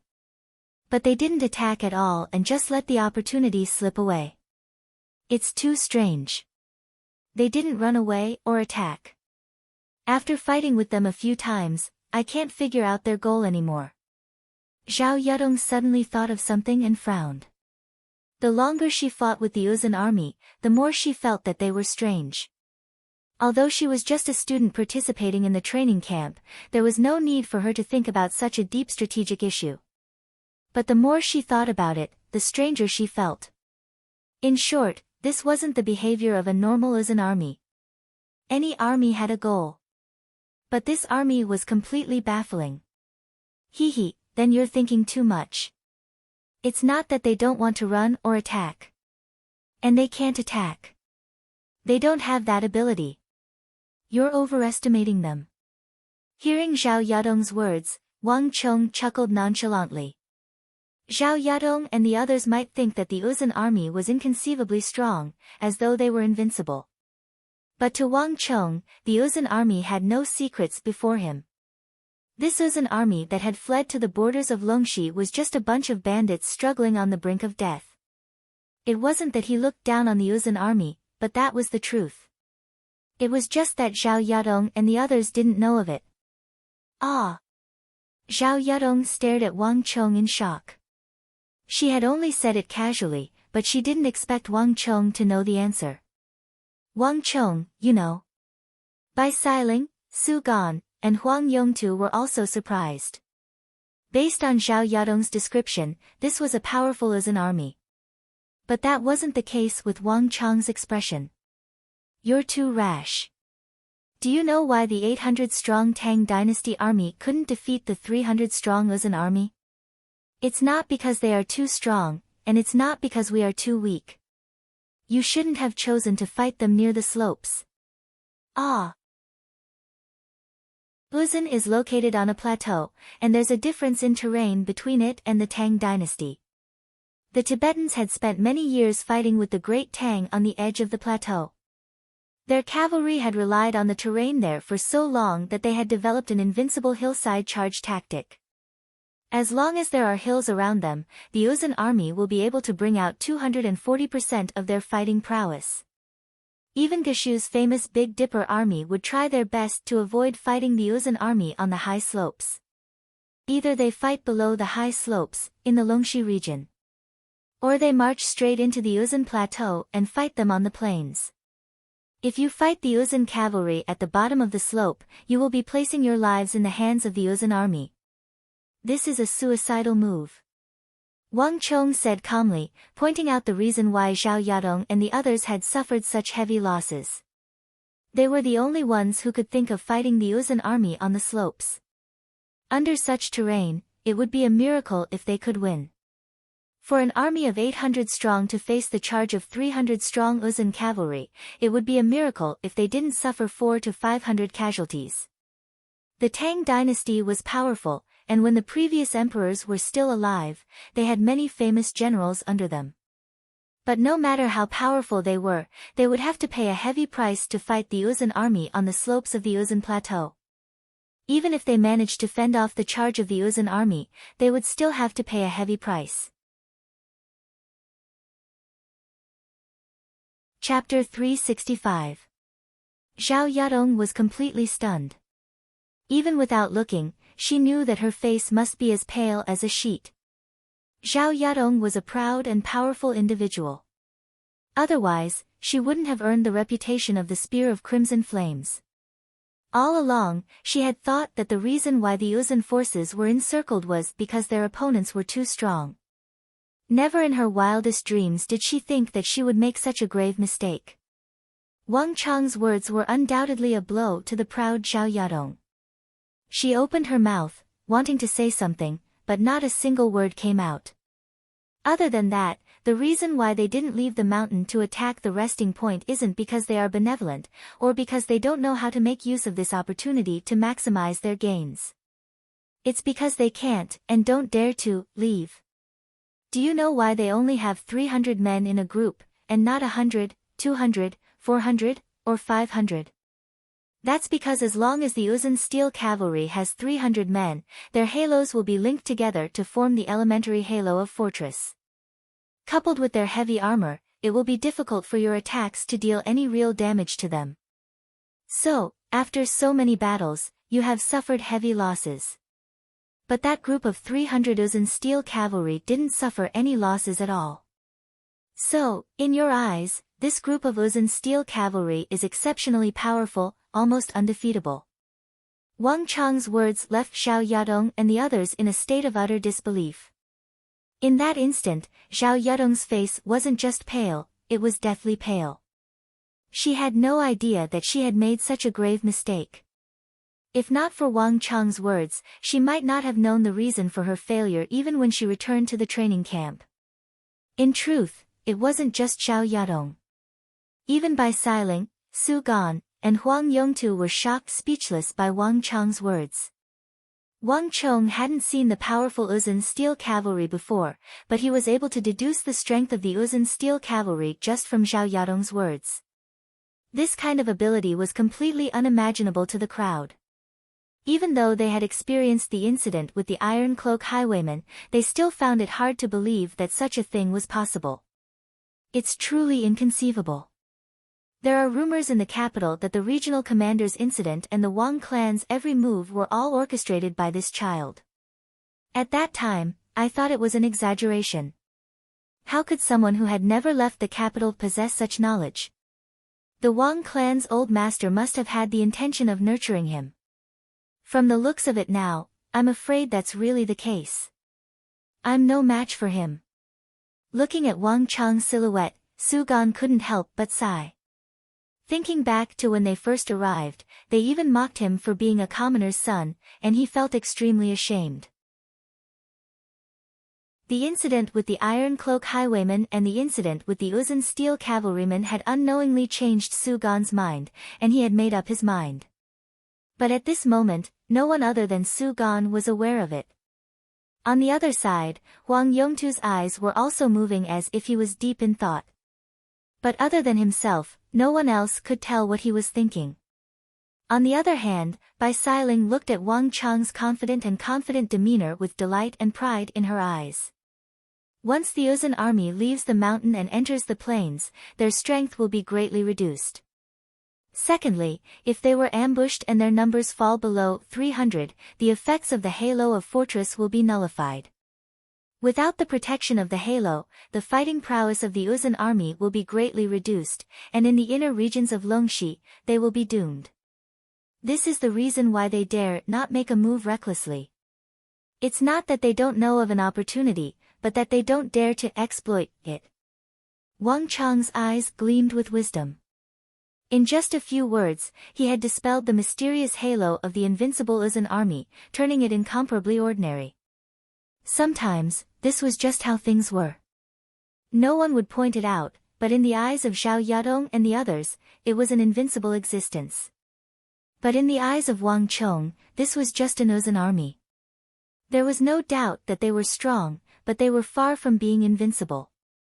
They were like a proud phoenix that had been beaten down to the ground, losing all of its luster. At this moment, Xiao Yadong's mood had sunk to rock bottom, and even Bai Xiling couldn't bear to see it anymore. Alright, what's the point of saying so much? This isn't Yadong's fault. We are just students of the training camp, not officers who have officially joined the army. How would we know? Alright, Yadong, ignore him. These men are all the same. Bai Xiling grumbled as she tried to console her best friend. In the Longwei training camp, Yadong was the classic example of someone who was too arrogant. She wasn't called the Blazing Spear for nothing. But this time, she had met her nemesis, Wang Chong. All of her pride had been smashed to the ground. Even so, Xiling isn't wrong. This matter belongs to the commander's mistake. As a student of the training camp, you don't have any authority to command, and the failure of the battle won't be blamed on you. Wang Chong chuckled helplessly.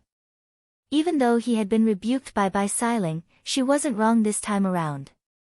The reason why Wang Chong spoke of the situation with the Tibetan cavalryman wasn't just to deal a blow to Xiao Yadong's confidence. Rather, it was to point out the situation they were facing and what they should do in the third phase of the mission. It wasn't his intention to deal a blow to the pride of the heavens like Xiao Yadong. Even though she knew that Wang Chong was saying those words to console her, Xiao Yadong still felt a little better after hearing those words, and her spirits lifted a little.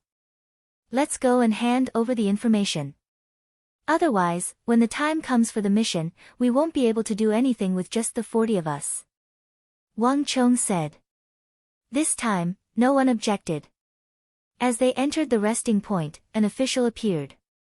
Wang Chong and the others handed over their tokens, and after verifying their identity, they saw a tall and muscular officer. This man was dressed in black heavy armor, and he had a rugged and authoritative appearance.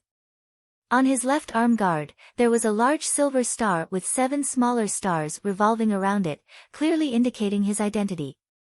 He was a Big Dipper army officer, and a commandant at that. Even though he wasn't a high-ranked commandant yet, it was still an astounding feat. Officers of the Big Dipper army wielded extraordinary authority in Longxi. Are you the students who defeated the Iron Cloak Highwaymen? The tall and sturdy Big Dipper army officer glanced at the 4 of them after reading the letters from the Bureau of Military Personnel. It was a casual glance, but it felt as if he could peer into their souls. Yes, Lord. Su Gan replied. The usually lively Wang Chong kept a low profile at this moment. His lips were tightly shut, and he didn't say a single word. Indeed. The fact that you were able to defeat the Iron Cloak Highwaymen is a testament to your strength, but the fact that you were surrounded by the Iron Cloak Highwaymen shows that you are still lacking. Clearly, you are still lacking. While the Big Dipper army officer was still praising the 4 of them, the latter part of his words made Su Gan's heart tighten. Lord, you are right. We will take note of it in the future. Su Gan hurriedly replied. The Big Dipper army officer didn't say a word. Instead, his gaze slowly swept across the 4 of them. When his gaze fell on Wang Chong, he seemed to pause for a moment. Getting, Wang Chong's heart skipped a beat. But soon, the Big Dipper army officer's gaze turned back to Su Gan, and he continued asking him a few questions regarding the Iron Cloak Highwaymen. Su Gan answered all of them. All right, that's enough. You can leave now. After leaving the resting point, Lieutenant Zhou stood by the fence on the left. A batch of soldiers from the Bureau of Military Personnel has been transferred to him. You can head over to him to replenish the soldiers. The Big Dipper army officer waved his hand. Yes, Lord. Su Gan felt as if he had received a royal decree. The operation will begin in 3 days' time. By then, you will have to listen to the orders given. Anyone who dares to defy the orders or leave without permission will be dealt with according to military law.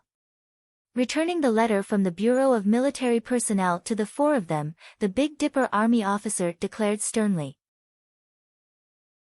How could the 4 of them dare to say anything? They hurriedly nodded and left the resting point. Brat, what's wrong? Weren't you acting all high and mighty? Why didn't you say anything at all? After leaving the resting point, Bai Siling suddenly asked. Wang Chong's behavior in the resting point was completely different from when he was outside. It was completely unlike him, and this left her perplexed. I just had a small grudge with the Big Dipper army, how could I dare to say anything? Wang Chong replied with a bitter smile. Grudge? Bai Siling was taken aback. Don't ask any more. They did have a small grudge. It wasn't appropriate for him to say anything in that situation. In the end, it was Su Gan who spoke up and whispered a few words into Bai Siling's ears. Bai Siling widened her eyes in shock, and realization dawned on her. Geshu Han. Wang Chong nodded, but he was smiling bitterly on the inside. The reason why he didn't reveal his identity to Su Gan, Huang Yongtu, and Bai Siling wasn't just to toy with them. The regional commander's incident had caused Wang Chong to offend a group of people, and one of them was the commander of Longxi's Big Dipper army, Geshu Han. In that incident, Geshu Han was one of the great generals who had called for Wang Chong to be executed. The Silk Road to the west had to pass through Longxi, and Longxi was Geshu Han's territory. This was also one of the reasons why Wang Chong didn't reveal his name.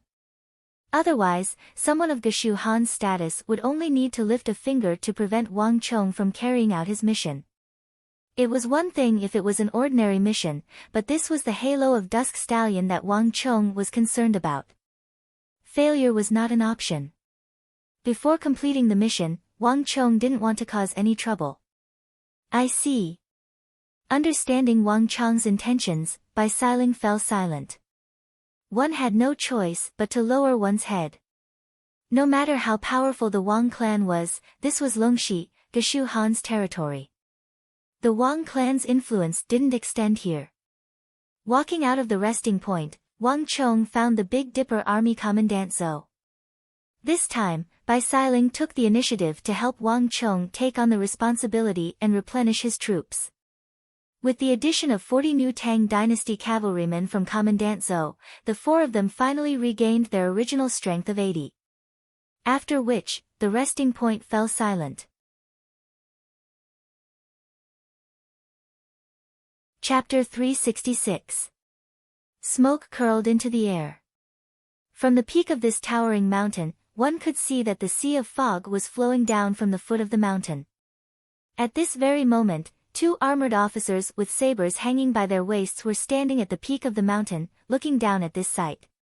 Their bare arms and faces were flushed red from the highlands, revealing their identities. They were two Uzun soldiers. Morning was the coldest time of the year. A light breeze blew past, and even the leaves on the trees were pale white. But standing at the peak of the mountain, the two of them didn't seem to notice it at all. This should be the 27th day, right? One of the Uzun officers with thick eyebrows and a pair of sharp eyes asked. His gaze was fixed on the foot of the mountain, and he didn't even turn his head around. It seems like the Tang dynasty is at the end of its rope. The one who replied was the other officer. Just from his voice, one could feel a tinge of aggression. The Uzun were short, and their height was generally lower than that of the Han. But even so, the Uzun were extremely ferocious. It wasn't without reason that the Tang dynasty had been unable to conquer the Uzun despite having fought with them for so many years. The high altitude of the Uzun was one reason, but more importantly, the Uzun were known for their ferocity and valiance. Along the way, we didn't meet with any decent resistance. There wasn't a single one that could threaten us. The great general ordered us to invade the Central Plains to probe the strength of the Tang dynasty. From the looks of it, other than Geshu Han's Big Dipper army, there isn't much in the Central Plains that can threaten us. The second Uzun officer spoke with deep disdain in his eyes. For so many years, Yusang had viewed the Great Tang as its greatest foe, its greatest threat. But while Yusang had been biding its time and accumulating strength, the Great Tang had long ago fallen into depravity, no longer the same as it was in the past. A mere army of 300 was able to fight their way here. How could they feel a shred of respect for this former enemy? Uzun respected the real enemy. But the Tang dynasty was slowly losing their respect. This time, the Prime Minister sent a total of 2 teams to test the Tang dynasty. One is us, and the other is the First Prince and Lord Dusong Mangpoj. We are spying on the interior of the Tang dynasty, while the First Prince and the others are spying on the capital of the Tang dynasty. This time, our mission is almost complete. He would be able to go back after a while. I wonder how the First Prince and the others are doing. The first Uzun officer with bushy eyebrows and a hawk-like gaze said. With Lord Dusong Mangpoj here, what problem do you think will occur? The second Uzun officer said. Of course. The first Uzun officer also chuckled. Lord Dusong Mangpoj was the eagle of the plateau, a great general of the empire. Although he couldn't compare to the king of generals Witadra Konglo, he was still a pillar of the empire. With him here, there would naturally be no problem. The scouts have reported that the Tang dynasty's resting point at the base of the mountain seems to have gathered another group of soldiers. Once they've gathered, we'll kill this group and set off. The latter grunted in acknowledgement. The two looked down the mountain, their eyes shining with cruelty and excitement for the upcoming slaughter. Whoosh! A gust of wind blew past, and the forest behind the two trembled. Viciousness and cruelty could be vaguely seen in the dense green forest, and the backs of highland steeds could be seen. Once the sound of the wind passed, all of this immediately disappeared.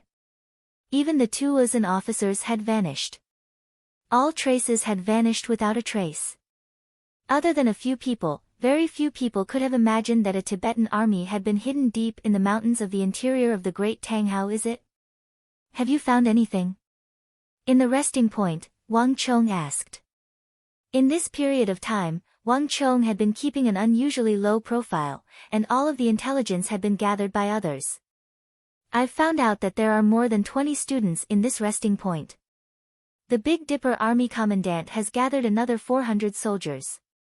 On top of that, I also found out that the quartermaster has brought over a large batch of heavy shields.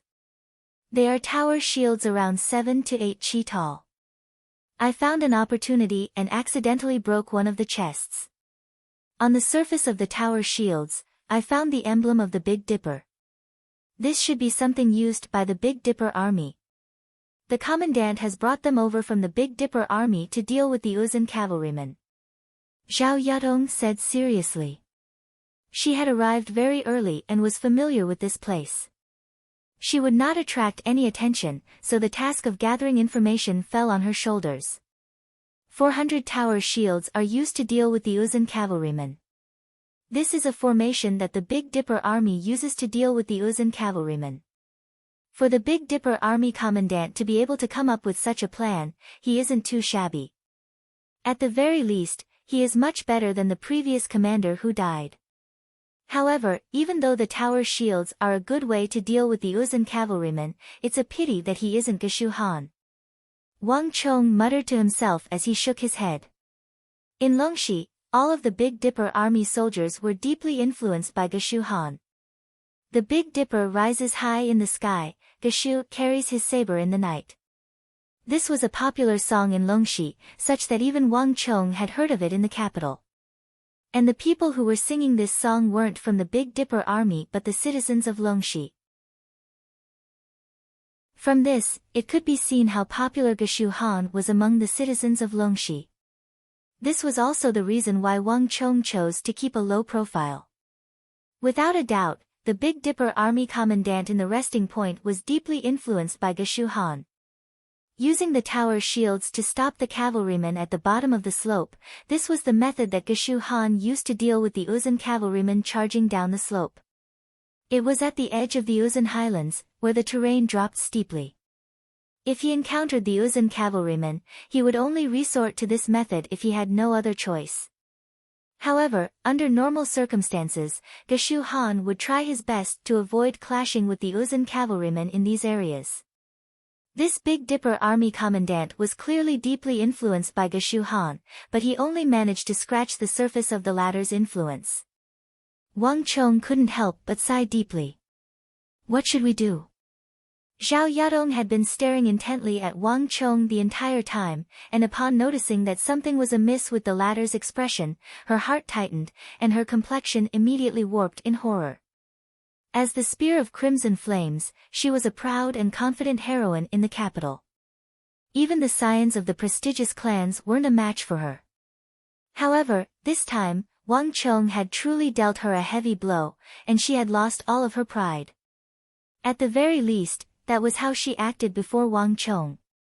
On the matter regarding the Uzun cavalrymen, Zhao Yadong had absolute trust in Wang Chong. It wasn't that she didn't have her own opinions, but the capability that Wang Chong had displayed was far above hers. There's no rush. Even if there's a mistake, there's still a mistake to be made. Even though these tower shields aren't enough to stop the Uzun cavalrymen, without them, my plan will still be difficult to execute. I have my own ways to deal with them. Let me ask you, have you found the people I asked you to help me find? Wang Chong asked. Including Bai Siling, Su Gan, Wang Yongtu, Zhao Yadong, and himself, there were only 100 cavalrymen in total. With this strength, it was still insufficient to deal with 300 Uzun cavalrymen.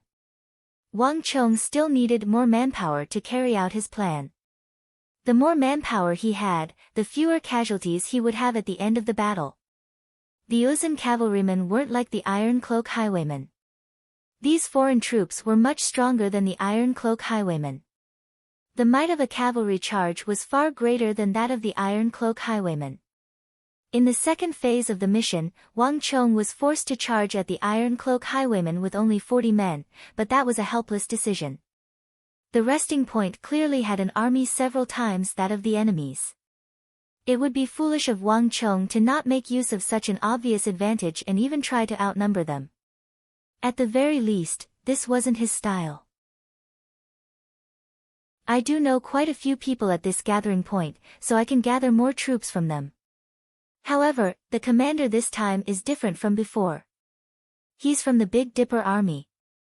On top of that, he has already made it clear that everyone is to obey his orders. If anyone disobeys his orders, they will be dealt with according to military law. The Big Dipper army's strict military discipline isn't a joke. They have their own reservations. Zhao Yudong said. With the Spear of Crimson Inferno, she was still able to gather quite a few men. However, Longxi was the territory of a great general of the empire.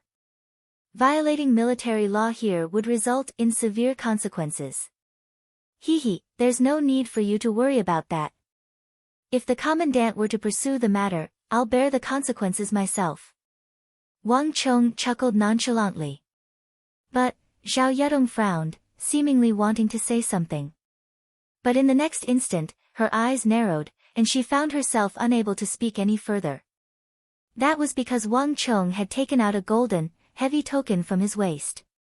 You actually have such a thing? Zhao Yudong stared at Wang Chong with widened eyes. Since you have such a thing in your possession, there won't be any problems. Even the commandant would have nothing to say about it. I'll convince them, and as long as they know that you have such a thing in your possession, they won't hesitate any longer. Go on. Wang Chong chuckled as he kept the token back. The token of His Highness, the King of Song of the Tang Dynasty, could even command a general of the Big Dipper army. After all, the King of Song wasn't just an imperial prince of the Tang Dynasty. He was also the head of the Bureau of Military Personnel of the Tang Dynasty. Over the years, he had been the one who issued the orders of the Tang Dynasty, and he had been the one who orchestrated the major operations of the empire. His Highness was a typical warmonger. He had a high reputation in the military. Even for Gao Xianji, it was unknown how much rations were sent to the Anxi Protectorate Manor by the King of Song. At the very least, the Protector Generals and Great Generals of the various regions didn't have to worry about logistics and armaments. Chapter 367. Zhao Yudong was indeed very efficient. With the reputation of the Spear of Crimson Blaze and the power of the golden signboard that was the King of Song, Zhao Yudong was able to quickly rope in 5 students from Longwei and Xinwei training camps. These people were basically on par with Su Gan and Huang Yongtu, and they all came from extraordinary backgrounds. If not for the Big Dipper Great General Geshu Han's reputation, they might not have been able to keep them in check. With the addition of these 5 and Zhao Yudong's own troops, Wang Chong now had 200 Tang Dynasty cavalrymen by his side. This wasn't a huge number, but together with the 400 foot soldiers and 300 cavalrymen from the Big Dipper Legion commandant, it was more than enough to carry out Wang Chong's plan.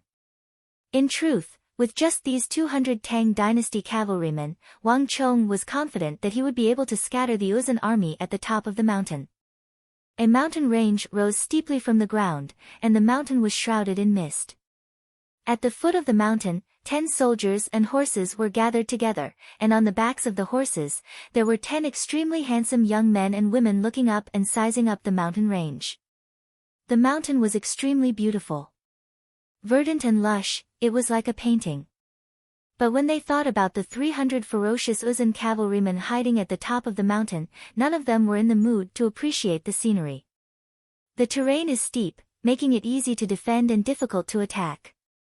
As long as a few of the Uzun cavalrymen charge out at the top of the mountain, we'll be doomed. Furthermore, after a few days of loitering here, these Uzun cavalrymen should have a deep understanding of the mountain by now. On the other hand, outsiders like us are the ones who have just arrived, so our understanding of this place is inferior to theirs. The one who spoke was a young man of around 21 or 22 years of age. He had a tall figure in the back of an ape, giving him a valiant appearance. His every movement carried the demeanor of a scion, and he looked very elegant. This person was called Fang Xianying, one of the students from the training camp that Zhao Yudong had called over. Unlike Xiao Yadong, he was originally from Shenwei training camp and did not know Xiao Yadong at all. He had participated in a few operations with Xiao Yadong, and they had been defeated by Uzun's men. One time, Xiao Yadong had even saved his life. Thus, they had slowly gotten to know each other better. This time, he was going to leave, but when he heard that it was Wang Chong of the Wang family in the capital who invited him and that he had the token of the King of Song, he decided to stay. Although he was much older than Wang Chong, Fang Xianying's words were very appropriate. He didn't look down on Wang Chong because of this. Instead, he treated Wang Chong with respect.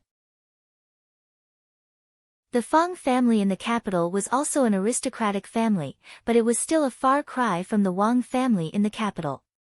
And when the children of aristocratic families dealt with each other, they never looked at one's age.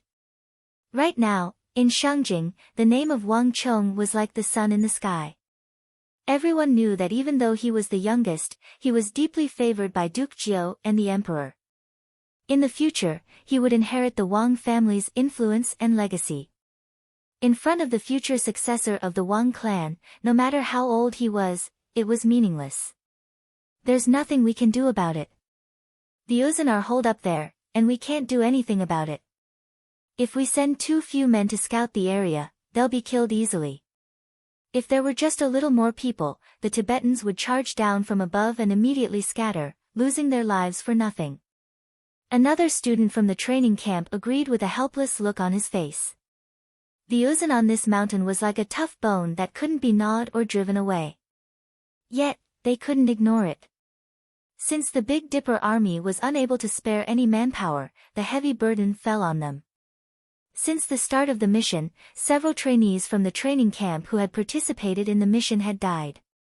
Countless soldiers had perished in the battle. There's no need for us to charge up. Let them come down. Seated on the back of his steed, Wang Chong gazed at the peak of the mountain and said calmly. Among the crowd, although he was young, his expression, speech, and every move unconsciously gave people a strong sense of confidence, causing people to subconsciously ignore his true age. Only by knowing oneself and one's enemy could one emerge victorious. In any battle, one had to first understand one's opponent and the location of the battle. The reason why Wang Chong came here was to understand the terrain here. He had to understand the terrain here like the back of his hand before he could make the appropriate arrangements. As his gaze slowly swept over the majestic mountain, the surrounding peaks, and the undulating terrain, Wang Chong imperceptibly nodded his head. All right, let's stop here for today. I already know what we should do for tomorrow's battle. Wang Chong said. So fast. Hearing Wang Chong's words, everyone was taken aback. Wang Chong said that he wanted to scout out the location of the battle tomorrow, which was why they brought him here. But they had only just arrived, right?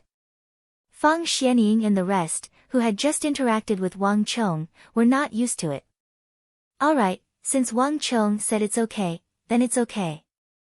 Everyone just do as he says. Bai Xiling said.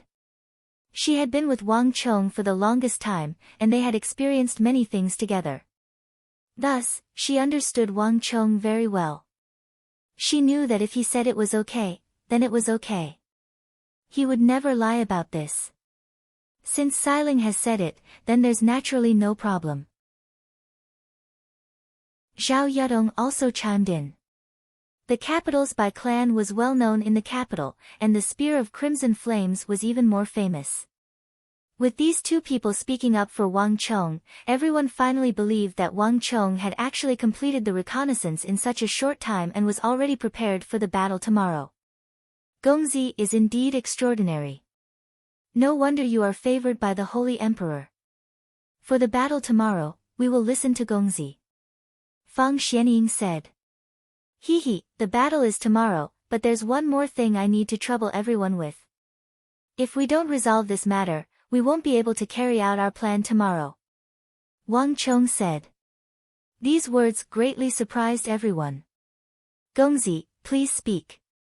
If there's anything you need our help with, we will definitely do our best to cooperate. Fang Xianying said seriously. Zhao Yadong and the rest nodded. This matter was related to the battle tomorrow, and everyone's lives were at stake. This was no joke, and everyone treated it seriously. Wang Chong smiled and told them what happened next. That's impossible, right? Hearing Wang Chong's words, Zhao Yadong was shocked. We've fought with Uzun's people so many times, but we didn't notice this at all. If there were, we would definitely have noticed it. Fang Xianying and the others also frowned. Clearly, just like Zhao Yadong, they hadn't noticed anything of the sort either. Don't worry, even though the Uzun aren't familiar with Longxi, they aren't fools. They will definitely do so. It's just that you haven't noticed it yet. Wang Chong faintly smiled. All right then. Since you've said so, we'll do as you say. I hope that we'll be able to notice them. Zhao Yadong said. Had it been in the past, she would have surely scoffed at Wang Chong's words. But now, she didn't dare to underestimate this 15-year-old scion of the Wang clan. Xiling, Su Gan, and Huang Yongtu, the three of you should cooperate with them as well. Wang Chong turned to Bai Xiling and the others and said.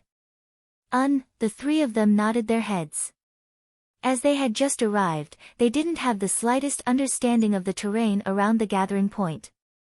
In this aspect, they could only assist them from the side. Following which, everything went according to Wang Chong's plan. The 200 Great Tang cavalrymen spread out and formed a huge net around the resting point, shrouding the entire area. Time unknowingly passed. From morning to afternoon, the sun gradually set in the west. The 200 cavalrymen patrolling the area around the resting point were still unable to find anything. Wang Chong, don't you think you're making a big deal out of nothing? The strength of the Uzun soldiers far surpasses ours, and they've crushed us 4 times in a row. Under such circumstances, do you think that there's a need for them to send out scouts to spy on us? Outside the resting point, a few steeds were gathered together. Bai Xiling was the first to speak up. It wasn't that she didn't trust Wang Chong, but more than half a day had already passed. There wasn't a single Uzun scout around the resting point. The difference between the Uzun soldiers and those from the Central Plains was simply too great. It was impossible for them not to notice their presence. Or perhaps, the Uzun scouts will only come out at night. You said it yourself, they don't dare to leave the mountain easily. Zhao Yadong also tried to sound them out, using a more tactful approach. It wasn't that she didn't believe them, but she and Fang Xianying hadn't seen a single Uzun scout around the resting point for so long. It was only because they heard Wang Chong mention it that they did so. If it were anyone else, they would just laugh it off and not take it seriously. Don't worry. They'll come. I've observed the terrain there. The weather is humid, and there will be clouds in the morning. But I've asked you before, there were 3 attacks, one early and one late, but the Uzun attacked almost all of them when you were gathering at the foot of the mountain. There are clouds in the morning, and they're obscured by the mountain peak, so we can't see them at all. And the wind is strong on the mountain, so we can't necessarily hear the sound of horses' hooves. If there aren't scouts scouting outside, it's impossible for them to know so clearly. I've told you long ago. The Uzun might not be familiar with the geography of the Tang dynasty, but they're not idiots. Before the troops and horses move, the rations and fodder move first. The ones who move before the troops and the rations are the scouts. Regardless of whether it's the Tang dynasty or other countries, it's impossible for them not to send scouts. This is common sense. Wang Chong said calmly. Although his voice was gentle, it was unquestionable. Wang Chong didn't order them to hunt down the Uzun scouts just to suppress them. Only by knowing oneself and the enemy can one emerge victorious. If they didn't get rid of these Uzun scouts and let them roam around, they would be able to find out all their secrets. That was why Wang Chong said that if they didn't solve this problem, they wouldn't be able to carry out their plan tomorrow. Everyone's mouths were agape, but they couldn't say a word. Especially Zhao Yadong, who was dumbfounded. When Wang Chong asked her 3 days ago, Zhao Yadong told him everything she knew. But she didn't expect that Wang Chang's questions would be related to this.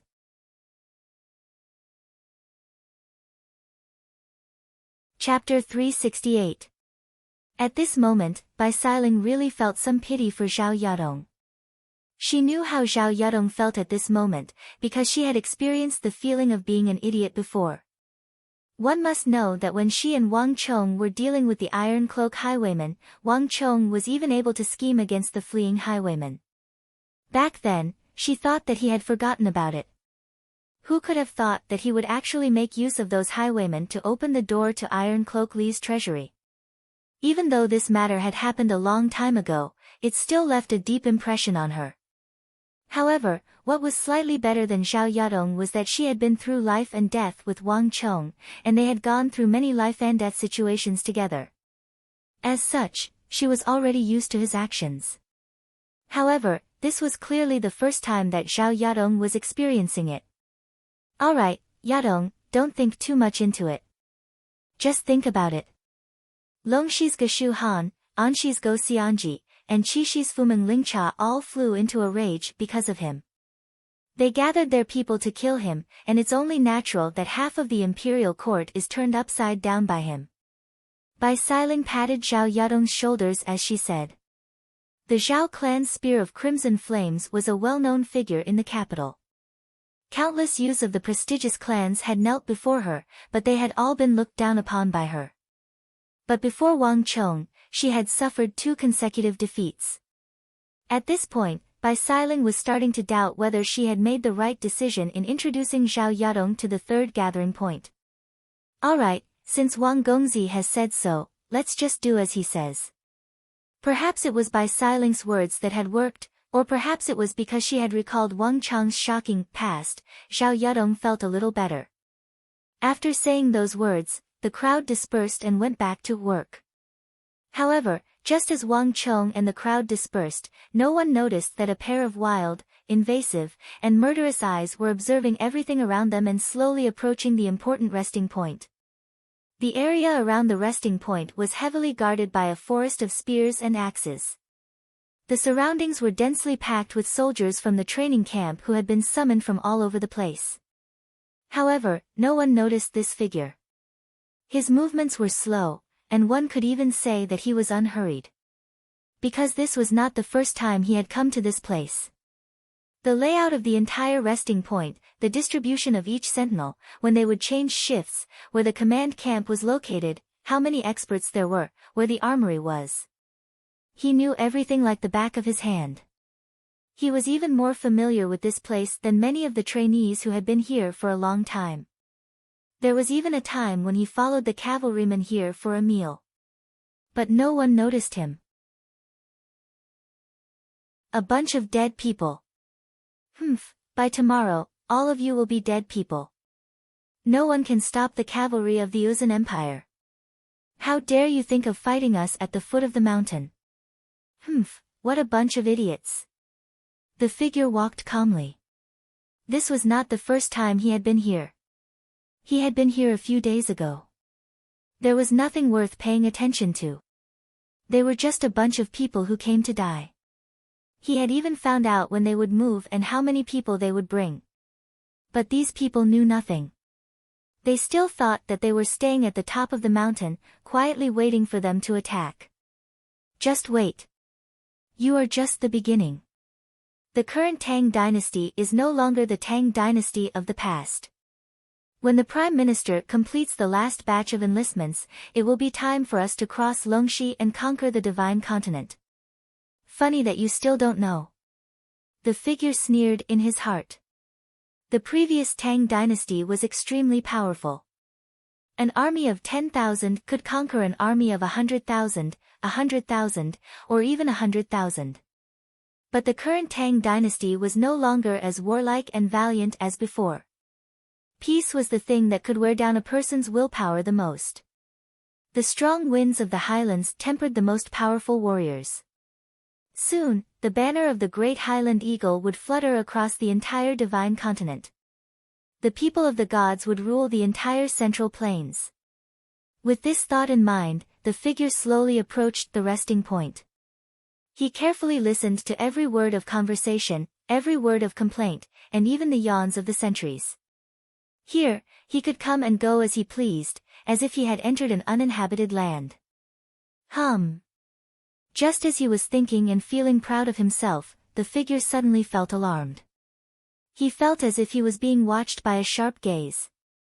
That figure's heart skipped a beat, and he subconsciously glanced over. In his line of sight, he saw a youth who seemed to be only 15 or 16 years old staring at him. Although it was just a glance, his gaze was unbelievably sharp.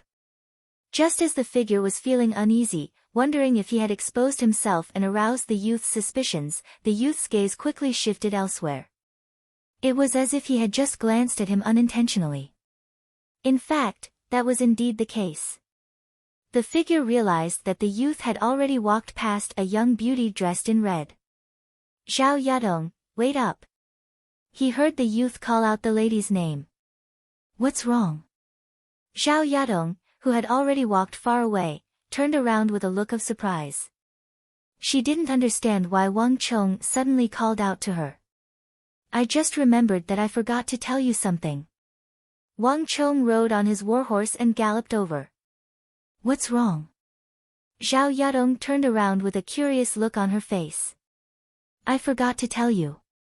You guys won't be able to catch the target the way you are doing. We need to change the way we patrol." Wang Chong smiled bitterly. He had also just realized that he had missed out on something. Based on how Zhao Yadong and the rest were acting, they probably wouldn't be able to find anything even after an entire day.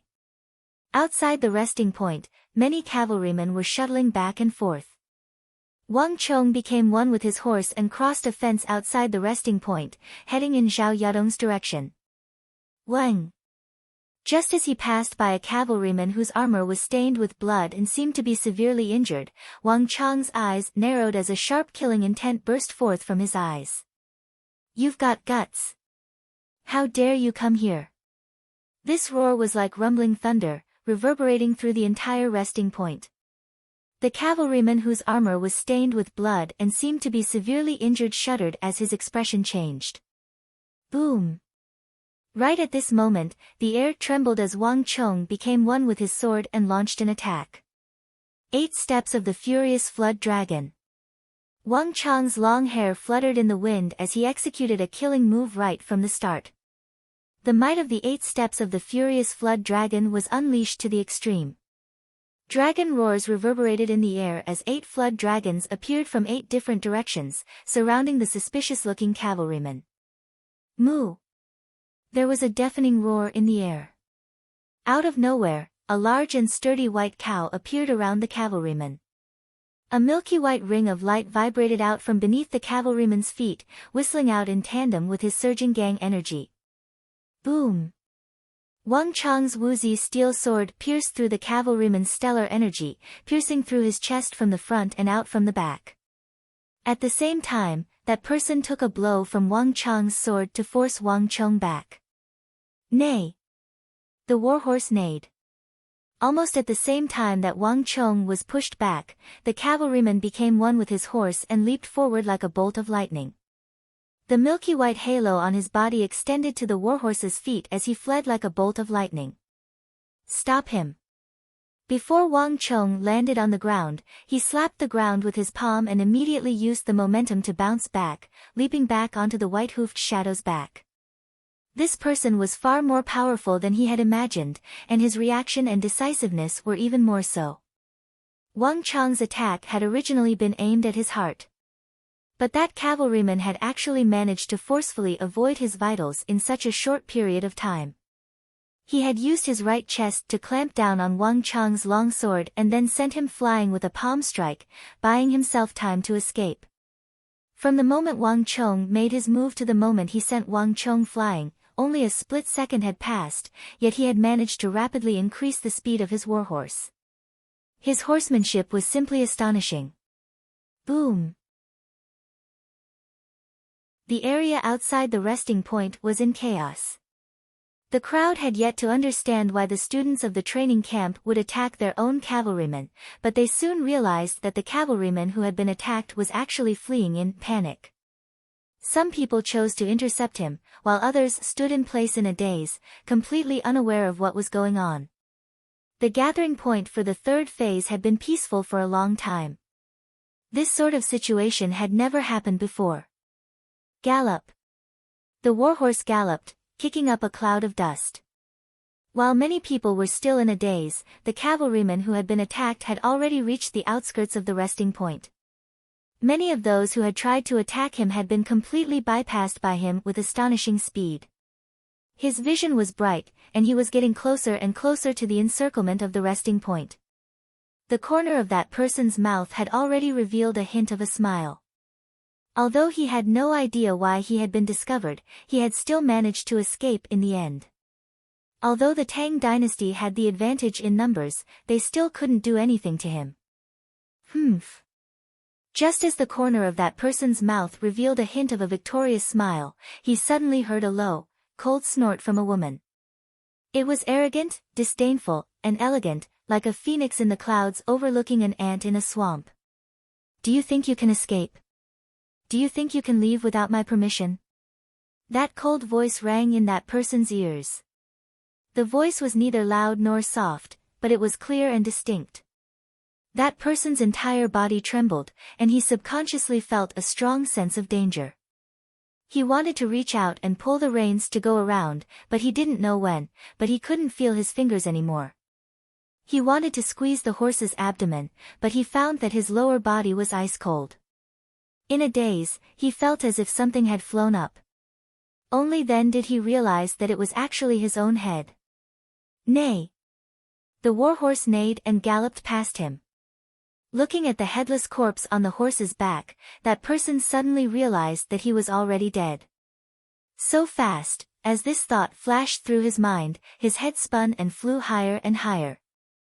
In the last moment, that person saw a large, maroon horse, and a valiant and formidable-looking woman in red riding on its back.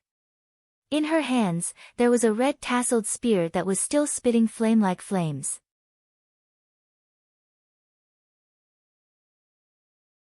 Chapter 369. This was the first time Wang Chong had seen Zhao Yadong in action. With a single thrust of her spear, a fiery red cloud shot out, covering a distance of 6 to 7 zhang. The red cloud swept across the sky, and the man's head flew into the sky at an incredible speed. That person was also a top-notch expert. He was able to dodge Wang Chong's 8 steps of the furious flood dragon, but he couldn't dodge Zhao Yadong's spear at all. His thick stellar energy was also destroyed in an instant by Zhao Yadong. It could not even withstand a single blow from Zhao Yadong. So fast. Wang Chong thought to himself. It wasn't that the person's reaction was too slow, but that Zhao Yadong's spear was too fast. Even if it were Wang Chong himself, it would be hard for him to block it. The Zhao family's spear technique is indeed powerful. At this moment, Wang Chong finally witnessed the might of the Zhao family's crimson flame spear. In private, Bai Siling had said that Zhao Yadong had a move that surpassed her cultivation level and was even more powerful than her. At that time, Wang Chong had dismissed it with a laugh. But now, it seemed that he was right. Bang! His head flew high and landed on the ground with a loud thud. It was like a huge rock falling into a calm lake. Only then did the crowd around the resting point react. What's going on? Why are they killing each other? Are these guys crazy? Capture them and punish them according to military law. Bastard! Do they even have a shred of military discipline?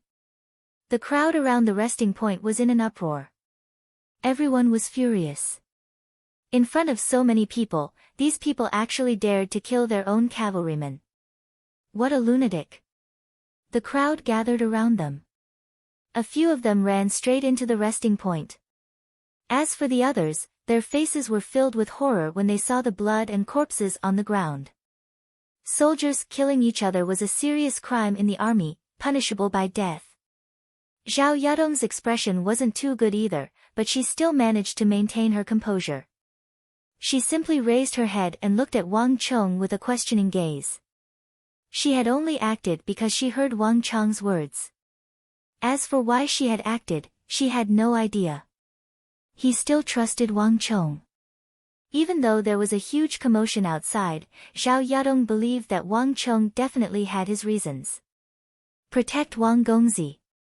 Seeing that the situation was disadvantageous to Wang Chong and the others, Su Gan, Bai Siling, and the others reacted swiftly and rushed in Wang Chong's direction.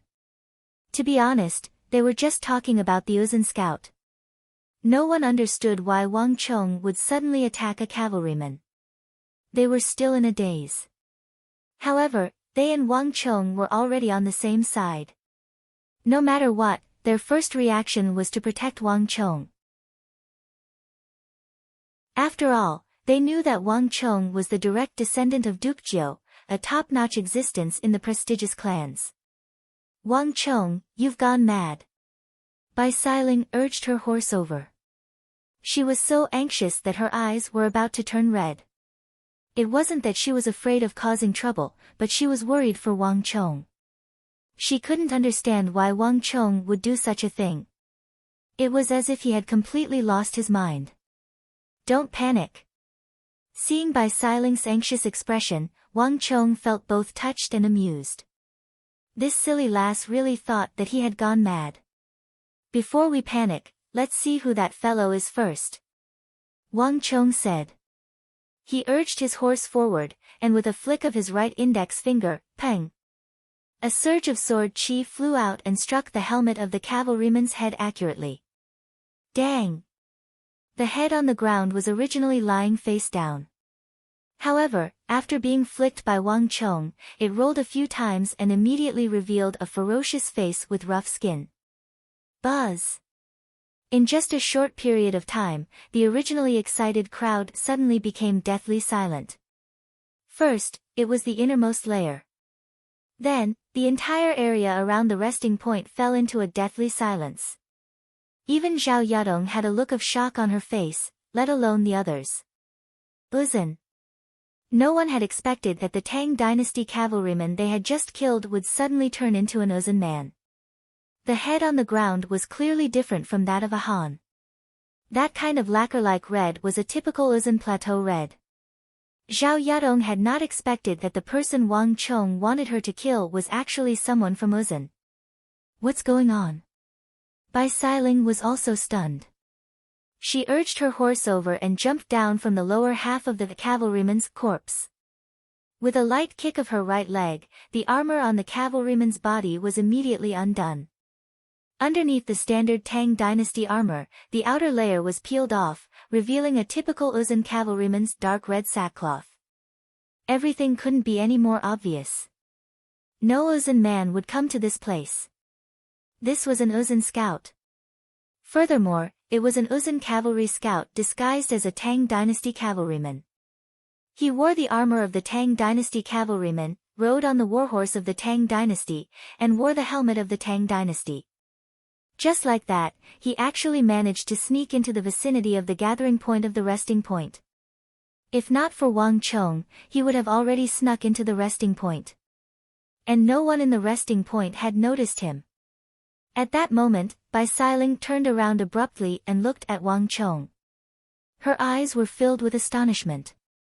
Even though she was already used to Wang Chong's various behaviors, Bai Siling still found it hard to believe at that moment. This Uzun man was obviously an expert. He wore the armor of the Tang dynasty and the warhorse of the Tang dynasty. Furthermore, he even pulled up his helmet and pretended to be heavily injured.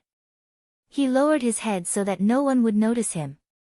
From the outside to here, it was as if he had entered a deserted area, until he met Wang Chong. Bai Siling couldn't figure out how Wang Chong discovered him. From his position, he shouldn't have been able to see his face at all. Zhao Yadong was even more shocked than Bai Siling. Because she was the one who killed him. She had never expected that Wang Chong would stop her because he wanted to kill an Uzun scout. What's going on? What in the world happened? A loud voice suddenly sounded, and heavy footsteps sounded. A powerful aura swiftly appeared in everyone's perception. Behind the resting point, a few tall and muscular axemen walked out with widened strides, accompanied by an authoritative figure. That authoritative figure swept his gaze across the area, and the atmosphere in the resting point abruptly changed. The riders and the trainees of the training camp lowered their heads unconsciously, showing fear in their eyes. At the same time, Wang Chong also retracted his aura, lowered his head, and tugging on the reins, he walked to the side of Su Gan, Wang Yongtu, and the others. What's going on? Does no one know what's going on? The Big Dipper army commandant's voice suddenly rose a few octaves, and his tone became much sharper. There were signs that he was about to fly into a rage. Zhao Yadong gazed deeply at Wang Chong for a moment before urging her steed forward. Lord, it's me. I noticed an Uzun cavalryman sneaking up on us while disguised as one of us. This subordinate has already killed him. Zhao Yadong shouted loudly before the Big Dipper army commandant. An Uzun scout? The Big Dipper army commandant's face warped in astonishment. His gaze swept across the area before swiftly making his way toward the corpse of the Uzun scout. It was also at this moment that Wang Chong steered his horse into the crowd and stealthily made his way out. Zhao Yadong would be in charge of the Big Dipper army commandant, so there was nothing else for him to do. How did you notice? Just as Wang Chong was making his way out of the crowd, Bai Siling suddenly caught up to him and asked. Fang Xianying and the others also walked over to Wang Chong with a look of admiration on their faces. Initially, they weren't too familiar with Wang Chong's capabilities. The reason why they had agreed to listen to Wang Chong's commands was due to the prestige of the Wang clan and Duke Jiu. However, the killing of the Uzun cavalryman had truly left them stunned. This is incredible. Gongzi, how did you manage to see through it? The others also asked curiously. They had been searching for the Uzun cavalrymen for an entire day, but they hadn't even caught a glimpse of them. With just a single glance, Wang Chong was able to recognize the Uzun cavalrymen. This was inconceivable. There's nothing strange about it. Wang Chong replied calmly. It's certain that the Uzun scouts have been dispatched. It doesn't make sense for them to be nowhere to be found even after such a long period of time. It would have been difficult to find them through normal means, but the fact that the Uzun scouts were able to obtain intelligence from us can only mean one thing. They aren't using normal methods of spying at all. And the simplest way is to sneak into our midst. One of the trainees seemed to have thought of something and blurted out. That's right. Wang Chong glanced at the cadet in surprise. He had a vague impression of the other party. Zhao Yadong seemed to have mentioned that he was Sun Bailu, an offspring of the Sun clan, a cadet of the Shinwei training camp. In the previous few battles, you have lost many steeds and men. These steeds and armors are all readily available. Putting yourself in their shoes, this is without a doubt the simplest way to sneak into our midst. Wang Chong continued. Seated on the back of his steed, a wise glint shone in his eyes. Scouts are the elites of an army. As long as they wear those clothes and are careful enough, you won't be able to notice them. At that time, I thought of this and wanted to warn Zhao Yadong. Then, I saw that person. But there are so many of them. Without seeing their faces, how can you determine which one is the real Uzun? If you were to make a mistake, wouldn't you be killing one of your own? Su Gan asked with a frown. In truth, he had a similar conjecture as well, just that he hadn't thought it through as thoroughly as Wang Chong. Furthermore, even if they knew that the Uzun scouts could be disguised as their own, it wouldn't be easy to find them among so many cavalrymen.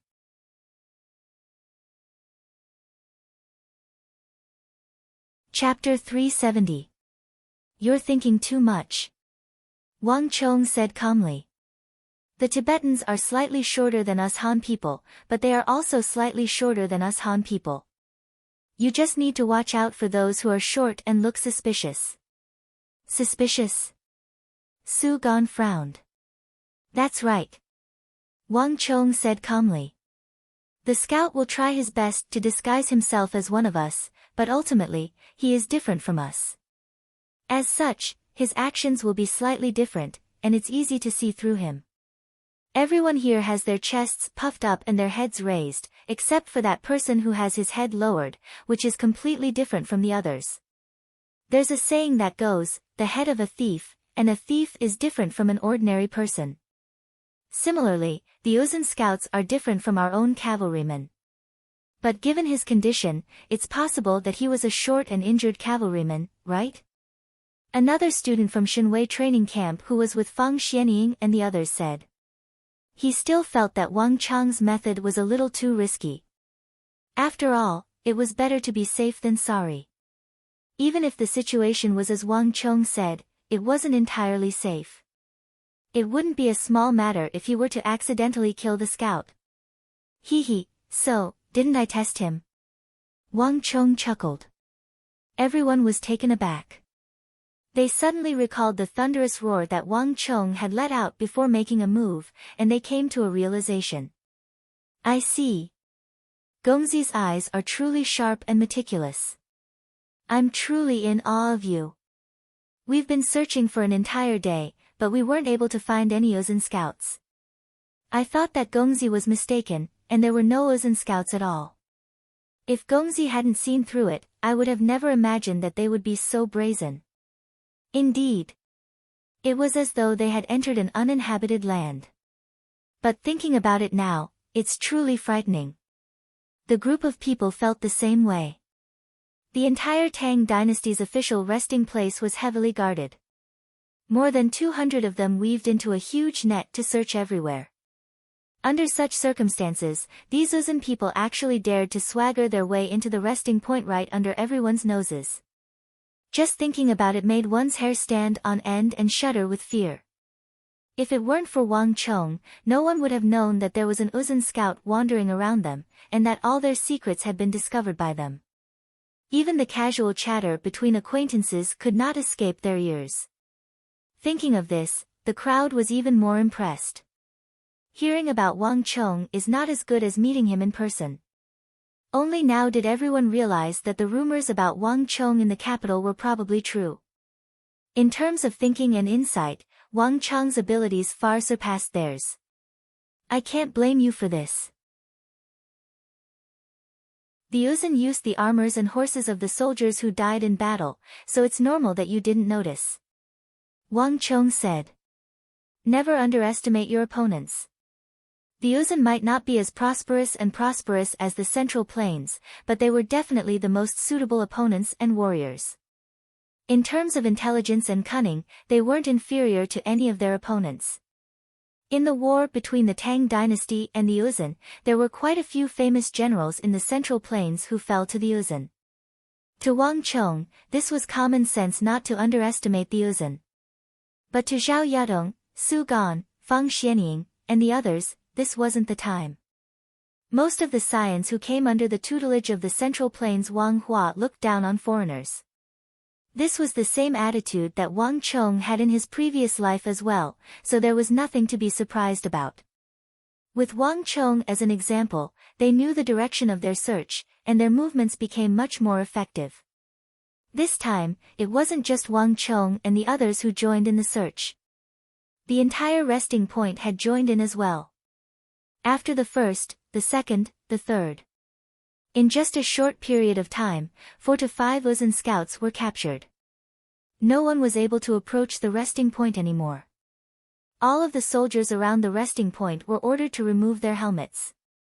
Under such circumstances, the red of the highland that the Uzun soldiers were wearing was completely exposed. What's going on? They didn't appear again. At the same time, on the peak of the mountain occupied by the Uzun soldiers, a high-ranking Uzun officer with a powerful aura and a small mustache was looking down at an Uzun squad leader with a hint of anger in his eyes. Lord, they didn't. We have already sent 3 groups of men to investigate. Logically speaking, they should have returned by now. I'm afraid that they might have returned. The Uzun squad leader lowered his head. He was the scout leader of this team. All of the scouts were sent out by him, and he was also in charge of them. In the past half a month, there had never been such a problem. The bearded Uzun officer wanted to curse, but he seemed to have thought of something. He took a deep breath and forced himself to calm down.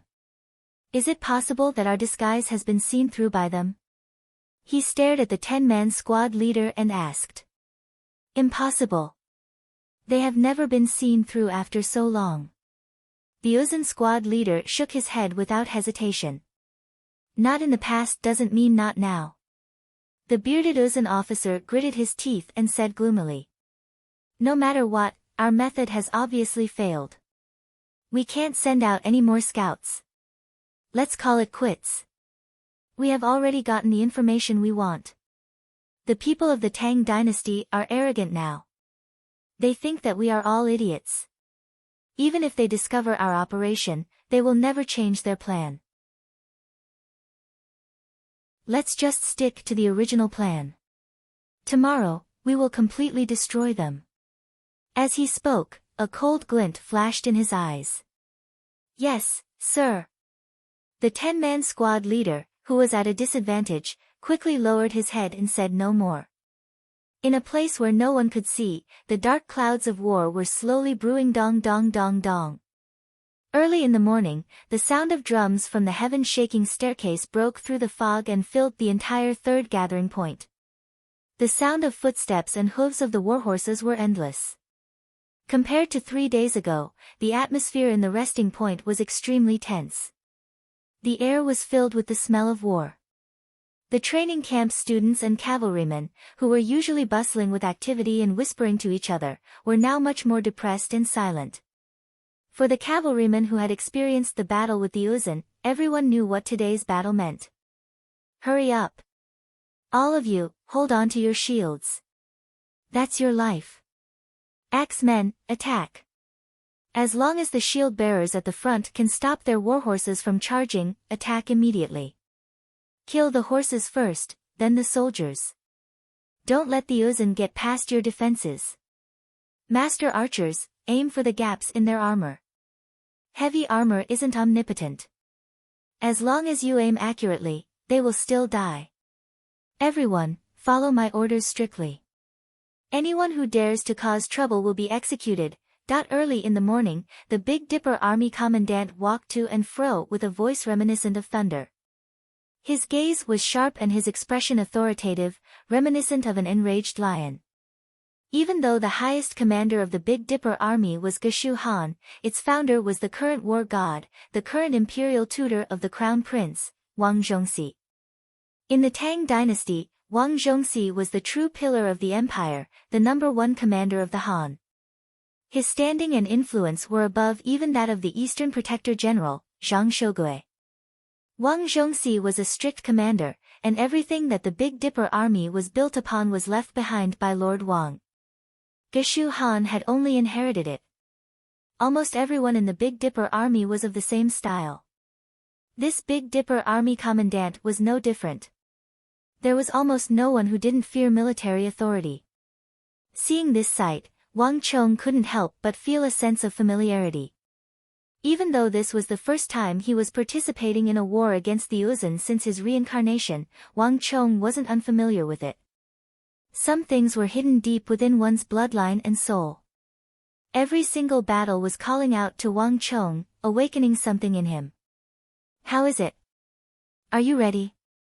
Seeing the tense atmosphere in the resting point, Wang Chong turned to Su Gan, Huang Yongtu, Fang Xianying, Bai Ling, Xiao Yadong, and the others. The few of them nodded solemnly. Su Gan, Huang Yongtu, and the others were still fine. After all, they had never participated in a war before, and they had never witnessed the might of the Uzun army. However, it was different for Fang Xianying and the others. They were slightly nervous. Even Xiao Yadong was the same. They had participated in several wars in the past, so it was impossible for them to not be nervous. Of course, Wang Chong saw it, but he didn't say a word. Facts spoke louder than words, and it was useless to say anything to them at the moment. They would understand everything once the war was over. Let's go according to the plan. The first wave will disperse first, then the second, and the third. We have too many people at the moment, and we're too big of a target. Losing so many of us will surely attract attention. Wang Chong said calmly as he began making the final arrangements for the war. It wouldn't be easy for him to execute his plan. The Big Dipper army commandant wasn't a fool. It was impossible for him not to notice the sudden loss of 200 men. However, Wang Chong wasn't worried at all. Later on, when the commandant calls out the roll, we'll report to him. We'll move swiftly when it's time to depart from the resting point. The Big Dipper army is an arrogant bunch, and our commandant is currently focused on the 400 Big Dipper army infantry and axemen equipped with tower shields. Once he calls out the roll, he won't pay any more attention to us, and that will be our opportunity. Understood. The crowd replied grimly. Over this period of time, they had managed to build trust and obedience toward Wang Chong. Even a genius like Xiao Yadong was this way, needless to say, the others. All right. Move out. Hearing the crowd's reply, Wang Chong nodded. Hung long long. A moment later, the ground began to tremble, and a cloud of dust rose into the air. Under the command of the Big Dipper army commandant, the infantry and cavalry of the resting point marched toward the mountain occupied by the Tibetans with a solemn and imposing aura. At the very back of the army, no one noticed that Wang Chong was swiftly retreating with his 200 men.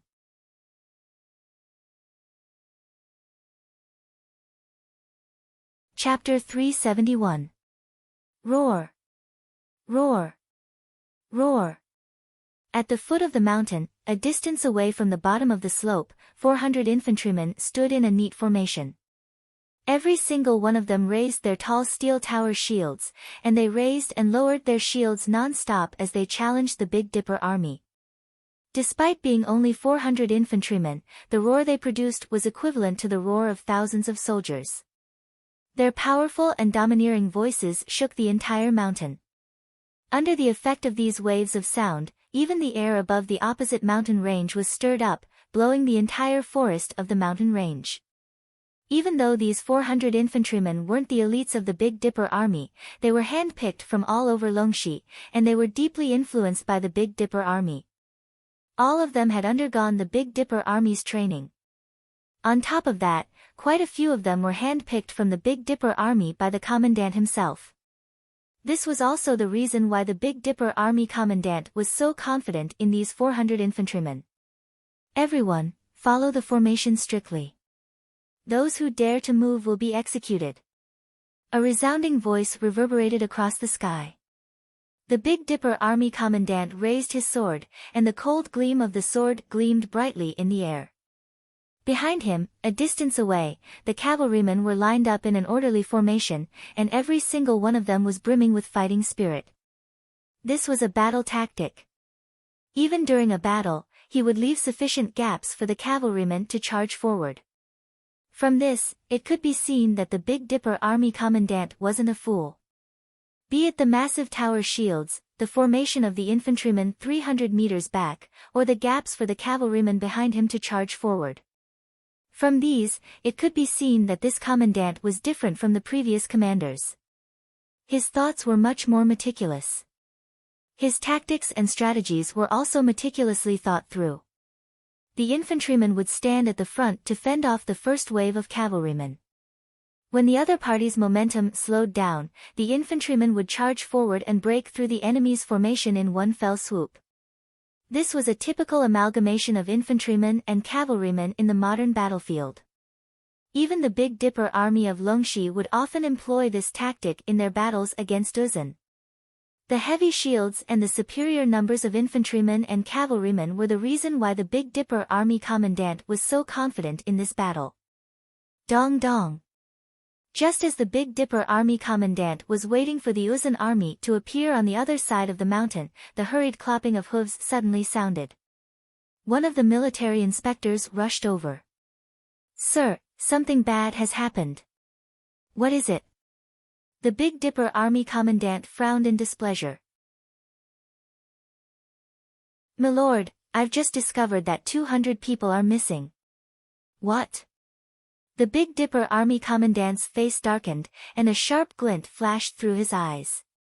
Bastard, are you joking with me? It was inconceivable that they had lost 200 men in the middle of the march.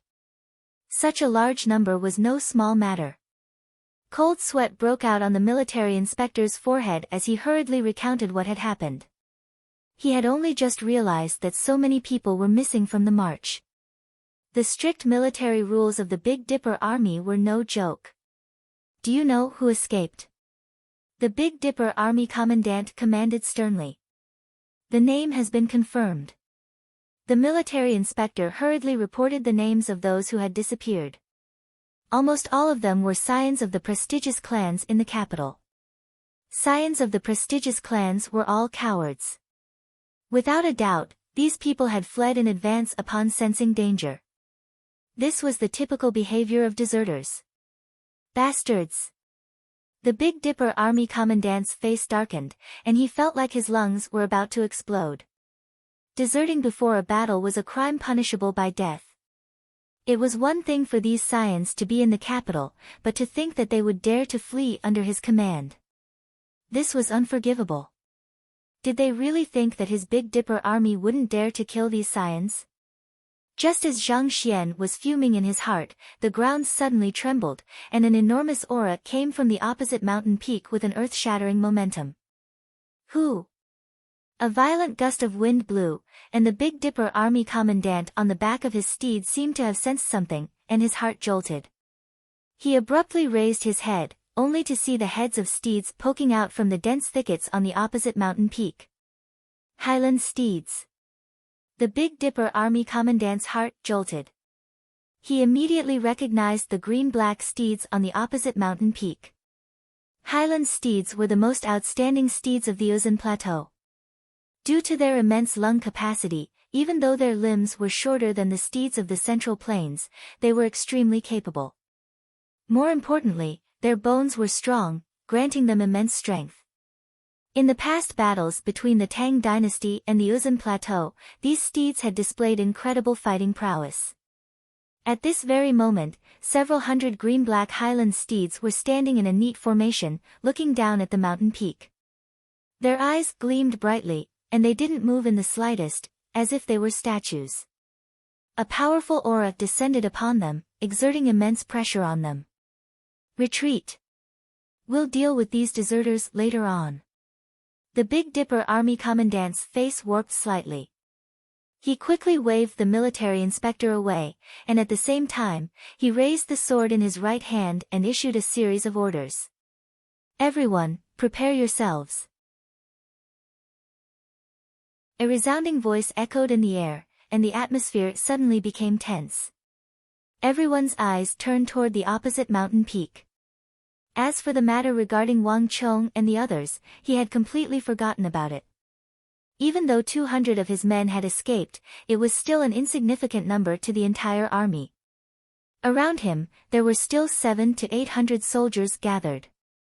This number was far greater than the Uzan cavalrymen. Hong Long.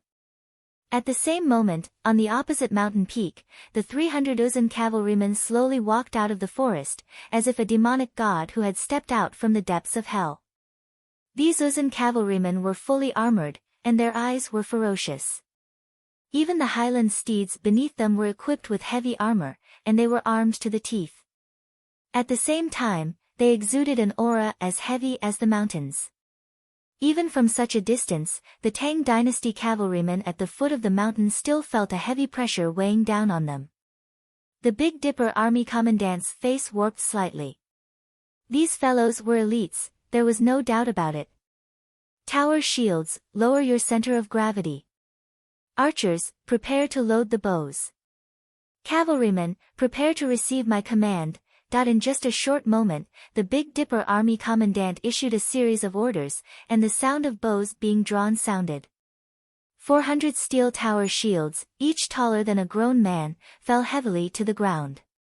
The infantry behind the tower shields held their breaths in silence. It's finally time for war.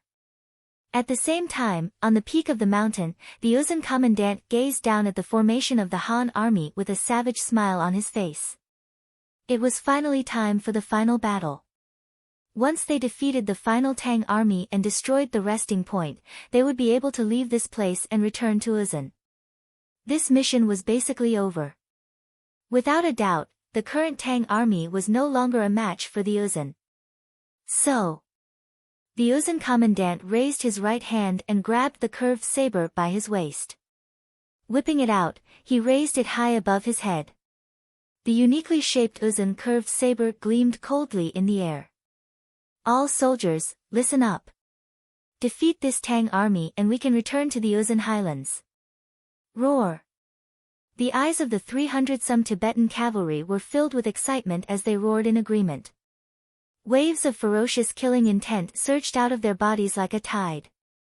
He, good. Feeling the killing intent behind him, the eyes of the Uzan commandant flashed with excitement. Then, he swung the curved saber in his hand down viciously. All soldiers, move out. Wang. The ground rumbled as the 300 fully armored Uzan cavalrymen charged down from the peak of the mountain on their black highland steeds. Their initial speed wasn't too fast, but it gradually grew faster and faster. Eventually, the ground beneath their feet began to tremble. An aura as heavy as a mountain, incomparably vast and boundless, slowly emanated from their bodies. And this aura was still growing exponentially. Not only that, but the originally dense formation also began to change. 1 echelon, 2 echelons, 3 echelons. More than 300 people, in the end, actually turned into more than 10 echelons. Like undulating waves, they swept along the long hillside towards the foot of the mountain. The echelon charge formation. This was the most classic, most powerful charging formation that the Uzan cavalry had discovered over the long years. With the help of the steep hillside, batches of cavalrymen formed into countless trapezoidal formations and kept crashing at the enemy's infantry defense formation like waves. No matter how powerful a fully armored infantry formation was, it might be able to stop one wave, but it might not be able to stop a second, a third, a fourth, a 10th, a 20th. When the number of charges reached a certain level, they would definitely be able to break through the enemy's front line and then tear apart the infantry formation, completely shattering the enemy. As long as the front line infantry formation collapsed, the chaos would spread to the entire army. This was a secret that the Uzan cavalry had discovered in the countless battles they had with the Central Plains. The echelon charge formation would allow sufficient time for the cavalry to charge forward and adjust their formation. This way, even if the cavalry at the front line were to fail, it wouldn't affect the subsequent charge. Compared to a densely packed cavalry formation, the echelon charge formation was much more continuous. The duration of the charge was extended significantly. Of all the cavalrymen in the world, only the Uzan cavalry was able to make full use of this and maximize the prowess of the echelon charge formation. Hung long long. The earth quaked as the Tibetans charged faster and faster. Like a rolling snowball, they had already reached an inconceivable speed. From afar, it looked as though a streak of black lightning was advancing along the undulating slope of the mountain. His aura was as swift as a bolt of lightning, overwhelming and unstoppable. At the bottom of the mountain, a grim expression appeared on the face of the Big Dipper army commandant.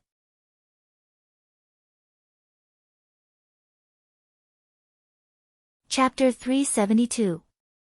It has finally begun. At the same time, on another mountain not too far away, the Huang Chong and the others who had escaped were watching the battle from afar. From afar, the 300 Uzan cavalrymen were divided into more than 10 echelons. Dust billowed as they charged down from the top of the mountain like a bolt of lightning. The momentum they exuded was astonishing. Zhao Yadong, Fang Xianying, and the others were still fine with it. After all, they had experienced it before. However, shock could be seen in the eyes of Bai Siling, Su Gan, and Huang Yongtu. The momentum of the charge of the 300 cavalrymen was reminiscent of an unstoppable army. In comparison, the Iron Cloak highwayman that the three of them had experienced was nothing. Too powerful. Huang Yongtu muttered to himself, completely shocked by this scene. This was the first time he had witnessed a battle with a foreign force. Even though it was only 300 cavalrymen, the impact it had on Huang Yongtu was devastating. It had completely changed his perception of battle. Su Gan was slightly better off, but his complexion wasn't too good either. Only Wang Chang's expression remained the same. He wasn't as shocked as Bai Xiling and the others, nor was he as worried as Zhao Yadong and the others. In Wang Chang's memory, war was nothing out of the ordinary. To him, the charge of the 300 Uzun cavalrymen was nothing more than child's play. In fact, Wang Chong knew that this was just a foreplay. The Uzun cavalrymen had yet to display the true might of their charge. Wang. As expected, when the 300 Uzun cavalrymen reached the midpoint of the mountain, something suddenly lit up, followed by a second, a third, a fourth. Eventually, the entire mountain was lit up. What is that? Huang Yongtu's eyelids twitched. Halo of the White Yak. The war halo of the Uzun Iron Men. Wang Chong replied calmly. The Uzun worshipped a type of white yak, viewing it as a sacred beast. And the halo of the white yak was one of the most famous war halos of the Uzun. Its white horns were ferocious and tempered, and when it charged, it was unbelievably sharp. Buzz! Sure enough, as soon as Wang Chang's voice trailed off, the shadows of huge white yaks suddenly appeared in the void. Each yak had a pair of sharp horns and aimed at the Tang dynasty's formation at the foot of the mountain. Moo! Along with the earth-shattering moo, the billowing smoke suddenly expanded by more than 10 times, and under the feet of the more than 300 Uzun cavalrymen, milky white rings of light were connected to each other, and the rings of light squeezed against each other, vibrating with each other, finally forming a huge white steel formation. Rumble! In the blink of an eye, the auras of the 300 or so Uzun cavalrymen suddenly skyrocketed, reaching a terrifying level. At this moment, everyone on the mountain paled. The onlooker sees clearly, while the player is confused. This was the first time that Zhao Yadong and the rest were able to observe the charge of the 300-odd Uzun cavalrymen from afar. This was completely different from the few times that they had faced them head-on. The visual impact was unparalleled. It's not over yet. Upon seeing this sight, Wang Chong sighed deeply. The one thing that the Big Dipper army commandant shouldn't have done was to fight the Uzun soldiers at the foot of the mountain. Even though he had already dragged the formation back by 300 meters, it was still far from enough. Under the relentless charge of the Uzun soldiers, Wang Chong could already foresee the destruction of the Tang dynasty's formation. Get ready, let's move out. While everyone was still reeling in shock from the charge of the Uzun cavalry, Wang Chong raised his right arm calmly and issued the order to move out. The aura of the Uzun soldiers had already risen. The rumbling of the hooves of the horses shook the heavens, and the reverberation of the white yak war halos could be heard from dozens of li away. Under this aura, no matter what Wang Chong did, all sounds would be drowned out. This was the best opportunity to move out. Wang! Following that command, Wang Chong took the lead and leaped down the mountain. With Wang Chong taking the lead, the others also came to their senses. Bai Xiling, Zhao Yadong, Su Gan, Huang Yongtu, Fang Xianying, and the 200 Tang dynasty cavalrymen hiding in the mountains silently leaped down the mountain. Yet, at this moment, no one noticed them. Hong Long Long. When the 300 Uzun cavalrymen charged down from the mountain in an imposing manner, the mountain-shattering momentum finally made the Big Dipper army commandant's face turn grim. He finally realized that he had made a grave mistake.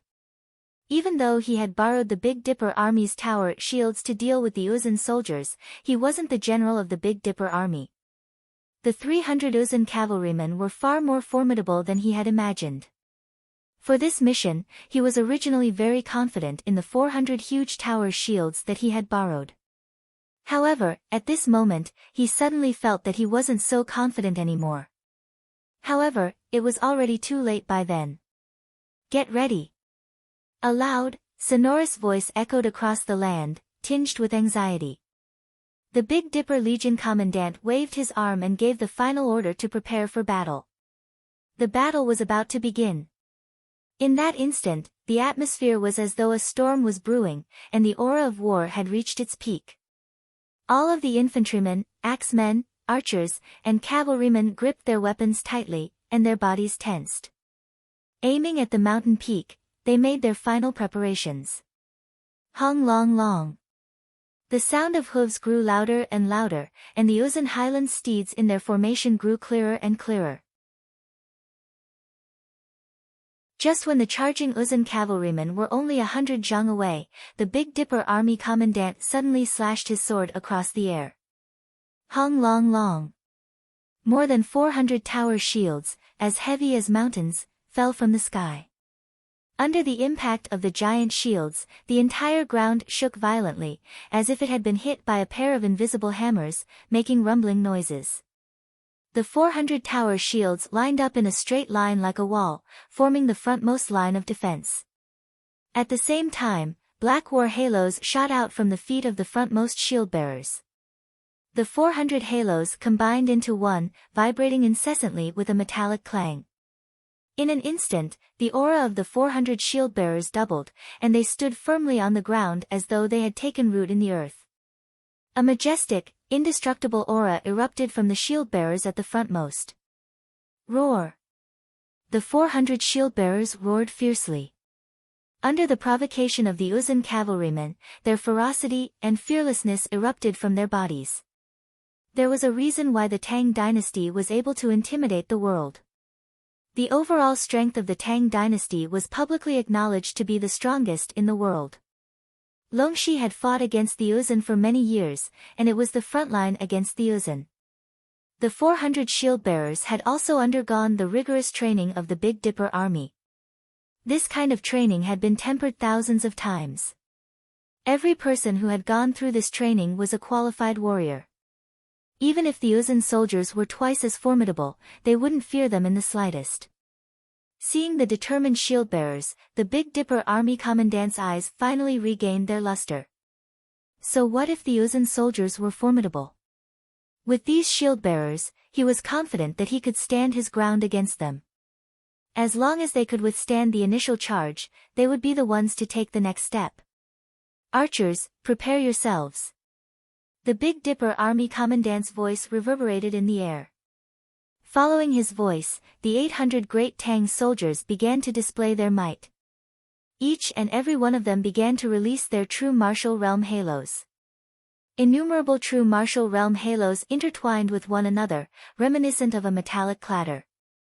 They exuded an intimidating aura as they formed battle formations one after another. Ready, release. Following that sonorous voice, arrows pierced through metal and cracked stone, as dense as rain, whistling down from the formation at the foot of the mountain. The first wave of attack wasn't from the Uzun soldiers but the Tang dynasty soldiers. Regardless of the battle, the archers would always be the first to attack. Hung hung hung. In an instant, all of the Uzun cavalrymen lowered their heads and used their heavy armor to withstand the rain of arrows. The incomparably heavy arrows struck the bodies of the 300 Uzun cavalrymen, but they were all deflected. Even the most formidable ones only managed to pierce through the armor of the cavalrymen. Ha ha ha! A frenzied laughter broke through the rain of arrows, reverberating across the sky. The first wave of arrows has passed. Let us show these soldiers of the Tang dynasty what true warriors are and what true despair is. The Uzun commandant at the very front laughed heartily as he spoke in the Uzun language. Along with these words, a sudden change occurred, Hong Long. A new surge of energy suddenly burst forth from the 300 Uzun cavalrymen like a tsunami. The Uzun cavalrymen, who were already moving at their maximum speed, suddenly felt an immense pressure weighing down on them, as if a mountain was pressing down on them. Shadows began to drift around them, and vaguely, one could see the shape of a domed fortress. Even though it was still in its most basic form, and it was barely discernible, as if it was made of mist. But in that instant, the pressure exerted by the 300 cavalrymen increased by more than tenfold. Wang! Upon seeing this sight, the Big Dipper army commandant at the foot of the mountain suddenly trembled. As if struck by lightning, his face turned ashen. halo of fortress. In that instant, he finally understood what was amiss and why he felt so uneasy. He had made a fatal mistake. Hung Long.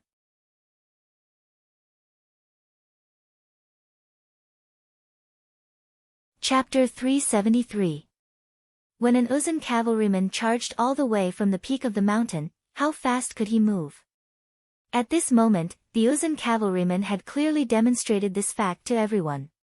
When the speed of an Uzun cavalryman was pushed to the limits, coupled with the sturdiness of the highland steeds, the strength they wielded was unimaginable. Hung Long. As though a meteor falling from the sky, the first group of Uzun cavalrymen leaped high into the air, and their hooves stomped down on the massive tower shields at the very front of the infantry formation. Hung Long. A deafening clap of thunder echoed in the air, reverberating for a distance of 100 li. Steel against steel, halo against halo, stellar energy against stellar energy. At this instant, all kinds of energies were clashing intensely in the air. At the point where the hooves collided with the tower shields, sparks and lightning flashed in the air. Nay! The warhorses whinnied. The violent collision and the ferocious aura made even the warhorses in the rear feel uneasy, and they all neighed in response. When the tower shields trembled. Under such a ferocious attack, even metal would shatter into dust, needless to say, a human body. Behind the dozen tower shields, the faces of the shield warriors paled, and their bodies began to tremble uncontrollably. A few of them even had their perlicues torn open, and blood gushed out. But eventually, they managed to hold on. Using their bodies of flesh and blood, they managed to fend off the assault of the Uzun cavalrymen charging down from the peak of a mountain. Only the tower shield warriors were capable of such a feat. Their strong and sturdy bodies allowed them to be soldiers that other types of soldiers could not. But even so, the Big Dipper army commander couldn't bring himself to cheer up. Soon, the second, third, fourth, and fifth wave of the Uzun cavalrymen arrived one after another. Hung hung hung. One after another, the Uzun cavalrymen charged forward, and with lightning speed, they crashed into the tower shield warriors. The earth-shattering collision sounds rang out one after another, without the slightest interval. The tower shield warriors had just withstood the first wave of impact, but they were immediately met with the second, third, fourth, and fifth wave of impact. Their knees were bent, and their perlicues were torn. Their tower shields were trembling violently, and the blood vessels in their bodies were ruptured. The halos beneath their feet were shaking, the pressure increased again and again, and his injuries continued to accumulate. The burden on his body reached an astonishing height in a short period of time. How many times could a qualified tower shield warrior withstand the impact of a peak cavalry? 7 times. On average, a tower shield warrior could withstand the full force of the Uzun cavalry's charge from the top of the mountain 7 times. Such a physique had almost reached the pinnacle of any soldier. But this kind of strength was far from enough. Because Uzun's echelon formation didn't have 1, 2, or 3 waves. Instead, it had reached an astonishing number of over 10 waves.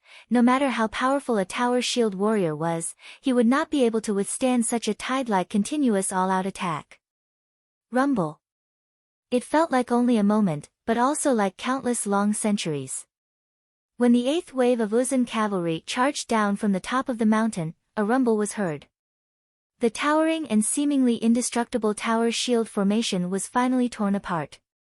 Rumble. When the Uzun cavalry surged through the gap like a river, everyone's face turned pale. The formation formed by 400 tower shield warriors was the greatest protection in front of everyone. Only by limiting the speed of the Uzun cavalry could they unleash their full strength. When an Uzun cavalry charged down from the top of the mountain, how much force did it have? For everyone else, it was hard to imagine. At least, no one could stop them behind the tower shield warriors. Countless examples of battles in the past had illustrated this point. When the infantry's defensive line was torn apart, it meant a lot to the people behind them.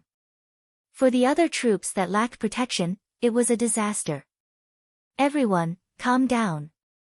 Steel cavalry, prepare for a charge. Amidst the chaos, the Big Dipper Army Commandant's anxious voice echoed in the air. However, it was already too late. An immobile cavalry that could only charge a short distance was no match for the Uzun cavalry behind them. That wasn't how they were supposed to be used. The moment the 400 tower shields were torn apart, everyone's fate was sealed. The only thing that awaited them was defeat. The 300 Uzun cavalrymen, who were protected by the halo of White Yak and the halo of Fortress, were nothing short of destruction to the Big Dipper army. Ha ha ha, kill all of these bastards. This time, we will uproot them from the roots. At the very front of the formation, the Uzun army commandant laughed heartily as he charged forward with a group of cavalrymen. He could already see the annihilation of the 5th batch of Great Tang soldiers. This time, no one would be able to escape, and there wouldn't be a 6th or 7th batch of cavalrymen. He would kill all of them, destroy the resting point, and return to the Uzun plateau to await further orders. Wang! Just as the 800 Tang dynasty cavalrymen were about to be annihilated, at this crucial moment, the neighing of a neigh steed disrupted the chaos and broke the balance of the battle. To the right of the Uzun army, a group of 200 Tang dynasty cavalrymen suddenly charged out at an incredible speed. Surprisingly, the momentum they exuded was on par with the Uzun cavalry.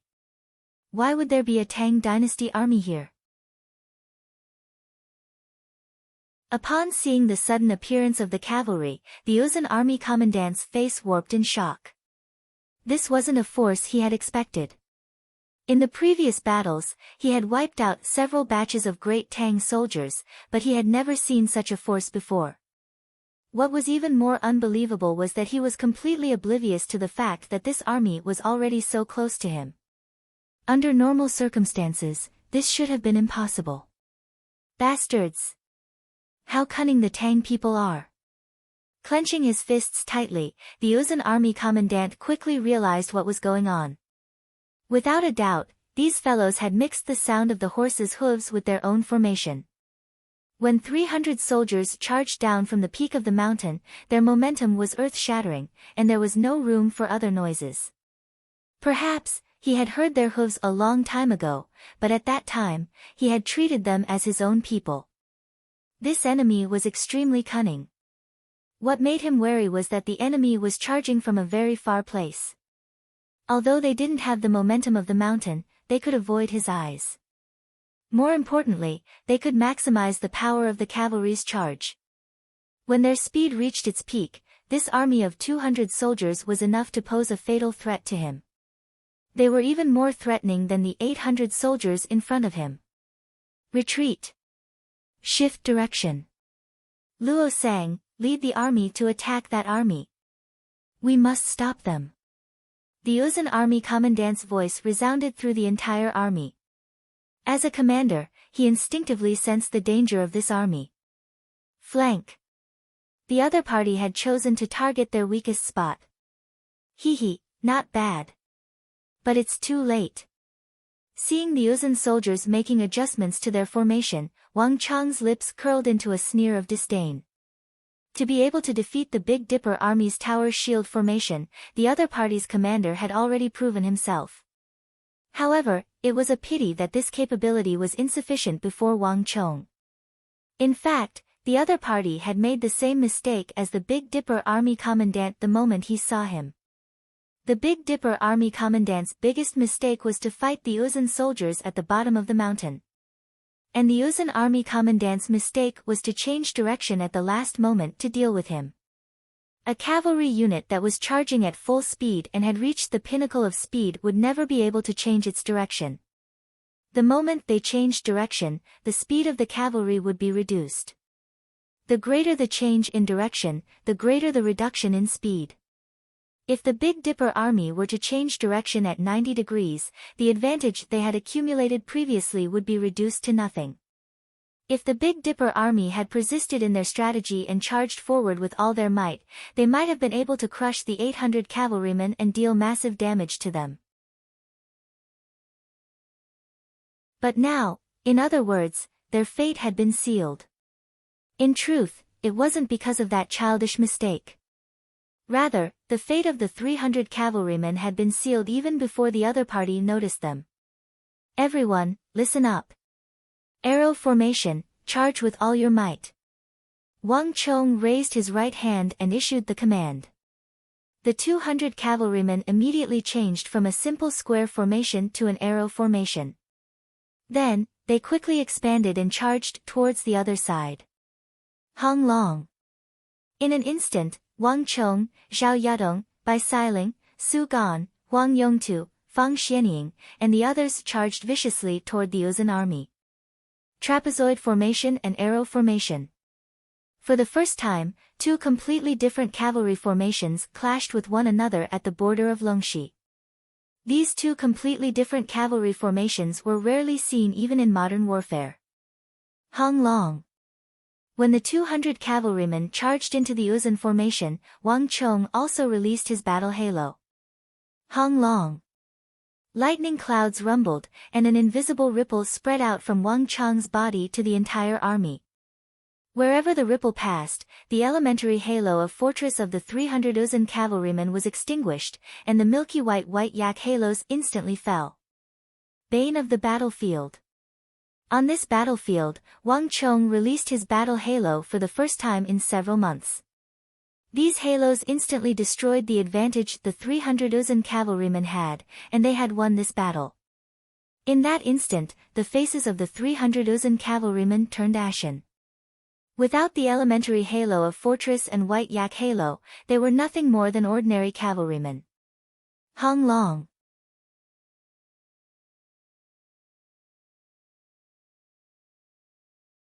Chapter 374. A series of voices rang out in Wang Chong's mind like a waterfall. The arrow formation formed by 200 cavalrymen was like a sharp knife stabbing into the side of the Uzun cavalry. At the moment of impact, a large number of Uzun cavalrymen died. The focus of the Uzun cavalrymen was originally on the 800 cavalrymen. The appearance of Wang Chong and the rest was not within their expectations. Even if they had already made a change, it was still too late. When Wang Chong had launched his charge from afar, he had never thought of leaving time for them to make a change. When Wang Chong's cavalrymen reached their peak speed, from the moment they saw them to the moment the arrow formation crashed into them, only 6 seconds had passed. 6 seconds was not enough for the 300 Uzun cavalrymen to make a change. Instead, it caused even more chaos. The Ney was in a complete mess. When the Uzun cavalrymen fell one by one like weeds, Zhao Yadong and the rest were stunned.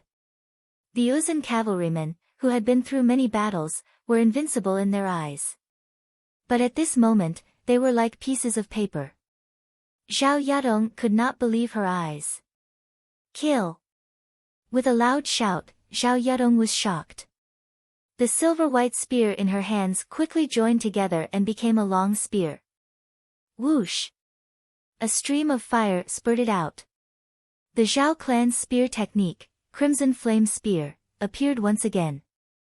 With a flash, 3 Uzun cavalrymen were decapitated and fell from their dark highland steeds. As soon as Wang Chong's appeared, all the other war halos dropped by 1 rank. The white yak halo of the 300 Uzun cavalrymen was immediately weakened by a level. Without the support of the white yak's halo, the basic halo of fortress that the 300 players had condensed immediately fell, and could no longer be maintained. To be more precise, even the Uzun's aura of fortress was weakened by Wang Chong's bane of the battlefield. The war halo bestowed by the Stone of Destiny truly revealed its dominance on this battlefield. It was not born to compete in martial arts.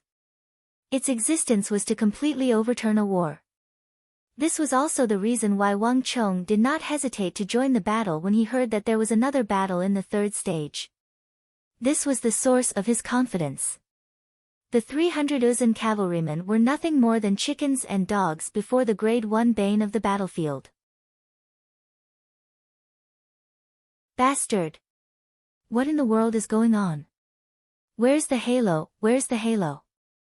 Damn it, we clearly have more than 300 people, so why did the basic halo of fortress suddenly lose its effect? How did my strength suddenly weaken so much? What in the world is going on? Wang Chang's arrow formation had truly thrown the Uzun soldiers into chaos, but what truly made them panic was the sudden weakening of their strength and the disappearance of the basic halo of fortress.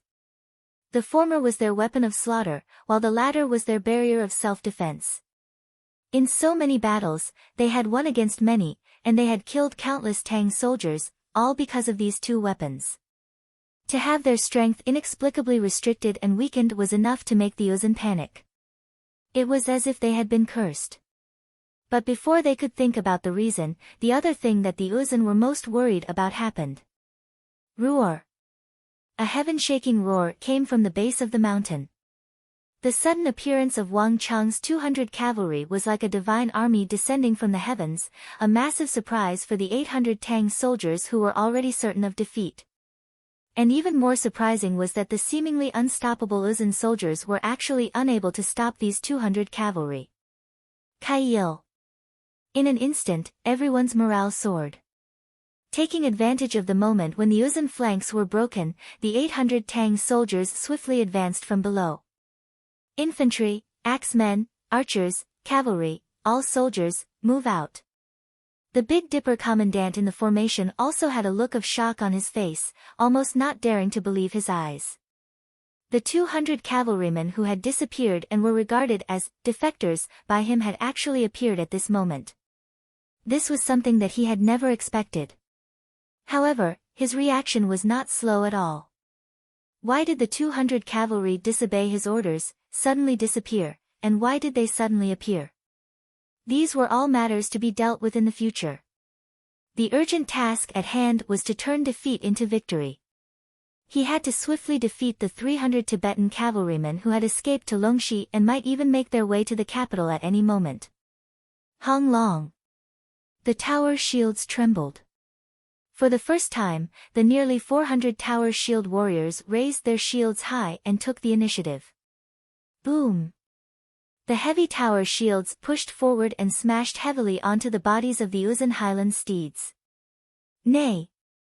The warhorses whined in pain.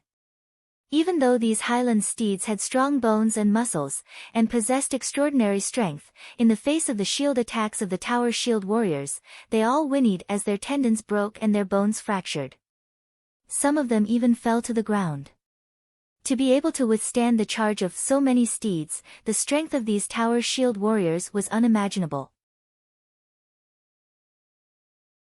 Tower shields weren't just a powerful weapon for defense, they were also a powerful weapon for offense.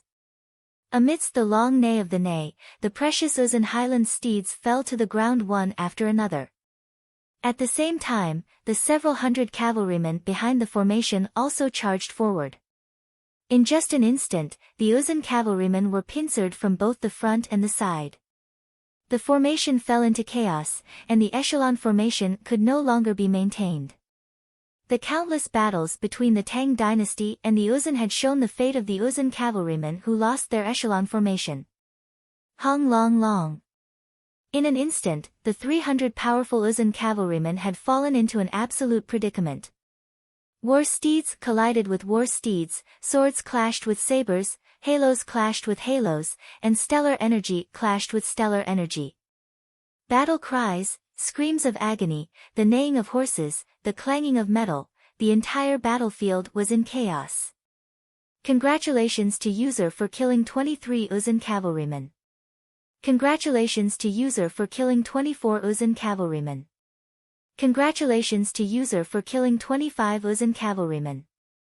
Congratulations to user for killing 37 Uzun cavalrymen. Congratulations to user for killing 38 Uzun cavalrymen. Congratulations to user for killing 39 Uzun cavalrymen. Congratulations to user for killing 40 Uzun cavalrymen. Amidst the neighing of horses, a voice sounded in Wang Chang's mind. Hong Long, a raging wind blew, and the energy of the world surged into Wang Chang's body. Ever since the encirclement of the Goguryeo assassins, Wang Chang's bane of the battlefield halo had finally expanded once more. With Wang Chong at the center, invisible ripples spread out in all directions. In Wang Chang's eyes, he could even see the beautiful and majestic ripples that resembled the white waves of the ocean. This is incredible. Wang Chong closed his eyes, savoring the wonderful growth in his strength. It felt as though all 80,000 pores on his body had opened up. The fate of the 300 Uzun cavalrymen had been decided. There was no need for him to worry about this war anymore. As a commander, he had never had to enter the battlefield personally. The moment his strategy was completed, it would mean that he had already won the war. Strategizing to determine victory from 1,000 li away, the one with the most schemes wins, this was the role of a true commander. Compared to the strategies that he had grasped in his mind, the strategies and tactics of this space-time continuum were far too lacking. The two armies would arrange their troops and then use their respective methods to face off against each other. Ever since Wang Chong had arrived in this world in his previous life, he had already realized that even though the martial arts of this world were extremely advanced, the tactics and strategies of this world remained at a very primitive level. Every strategy was about grandeur and grandeur. In this war, the one that they used the most was the Uzun cavalrymen who made use of the terrain to charge from the top of the mountain. On the other hand, the Tang dynasty had wisely used the 400 massive tower shields. The art of war was divided into orthodox and bizarre. Using orthodox to combine, bizarre to win. This world only had orthodox, but it lacked the bizarre. This was the reason why Wang Chong was able to stand proudly in the world in his previous life, surpassing the vast majority of generals, conferred generals, great generals, protector generals, and protector generals. Even the elders of the empire were full of praises for him. In the end, he was given the title of War Saint. In his previous world, there was only one person who could stand at the pinnacle of all generals, great generals, and generals in the military world. That person was Wang Chong. The only publicly acknowledged war saint in the previous world. For others, this war was a battle of life and death, but for Wang Chong, it was just a small test of his abilities. Rumble. As one warhorse after another fell, one Uzun cavalryman after another died, and the 300-strong Uzun army finally crumbled. After killing 100 Uzun cavalrymen, a completely different notification sounded in Wang Chong's head. Taking into account the number of Goguryeo soldiers he killed previously, Wang Chong had killed 1834 soldiers. He wasn't too far from reaching the level 2 bane of the battlefield. Ah! With a deafening roar, the most important commander of the Uzun army was killed by the Big Dipper army commandant, and the remaining Uzun soldiers finally fled in fear. At the same time, a mechanical voice sounded in Wang Chong's head, signaling the end of the battle. This was an unexpected reward.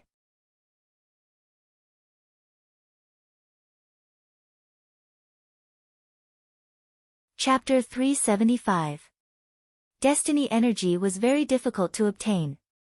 Wang Chong had already experienced this firsthand. It had to be something that had happened in the past. Moreover, this matter had to be exceptionally important for it to be rewarded with destiny energy.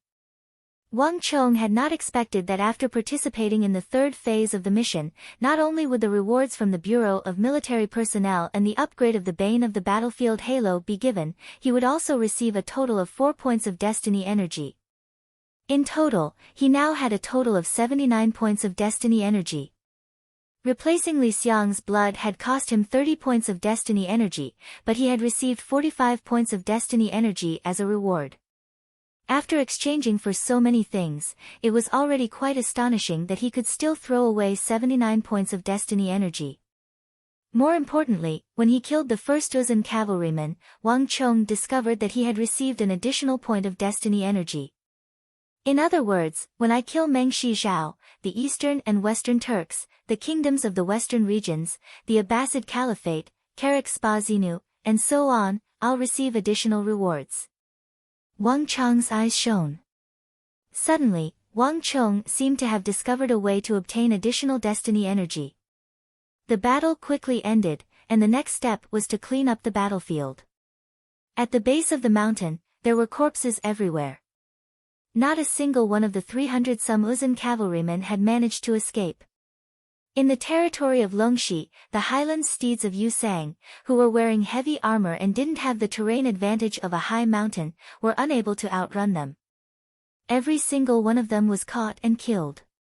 Unfortunately, Wang Chang's bane of the battlefield halo did not increase the number of people killed by 300, but by 2. A portion of it came from the 800 kills. Wang Chong was not the overall commander, so he could only obtain a portion of the reward. There was nothing he could do about it. In the end, the number of foreign soldier kills stopped at 1861. There were still more than 100 more to go before he could upgrade his level 2 halo to 2000. What a pity. It looks like I'll have to wait until next time. Wang Chong couldn't help but feel a sense of regret. Once the bane of the battlefield reached level 2, it would be able to reduce the halos of true martial tier 2 martial artists to their original form. But before that, Wang Chong could only use a level 1 halo to weaken it. The war ended, and the atmosphere on the battlefield changed subtly. Everyone looked at Wang Chong and his group of deserters with respect in their eyes, especially those who had participated in many battles in the training camp. They were filled with admiration for them. If not for the sudden appearance of Wang Chong and the others, everyone knew that they would have lost the battle. Without the protection of the tower's shields, everyone was powerless to resist. Unbelievable. When did they set up an ambush there? What a strange way of fighting. I've been in the army for so many years, but this is the first time I've seen it. Is that master's arrangement? That's impossible. Even his lordship panicked. I heard they are deserters. Are you crazy? Deserters will appear here. So you're saying that they didn't listen to orders and acted on their own? In private, everyone was whispering to each other. In a head-on battlefield that emphasized grandeur, where both sides faced off against each other and competed with each other's strength, an army like Wang Chang's was rarely seen. At the very least, this kind of fighting style was uncommon. In fact, many veterans who had experienced countless battles had never experienced such a thing before. It was a novel sight to behold. Ha ha ha, looks like we've really made a name for ourselves this time. Riding on the back of his steed, Huang Yongtu glanced at the admiring gazes around him and laughed heartily. Huang Yongtu had never been able to do such a thing on a regular battlefield, and he couldn't help but feel exhilarated. Wang Chong, I really have to give it to you. I didn't think that we would be able to defeat them to such an extent. Indeed, I really can't believe it. It seems like we can finally report back to our superiors. Su Gan nodded in agreement. Looking at the corpses of the Uzun soldiers on the ground, he nodded in approval.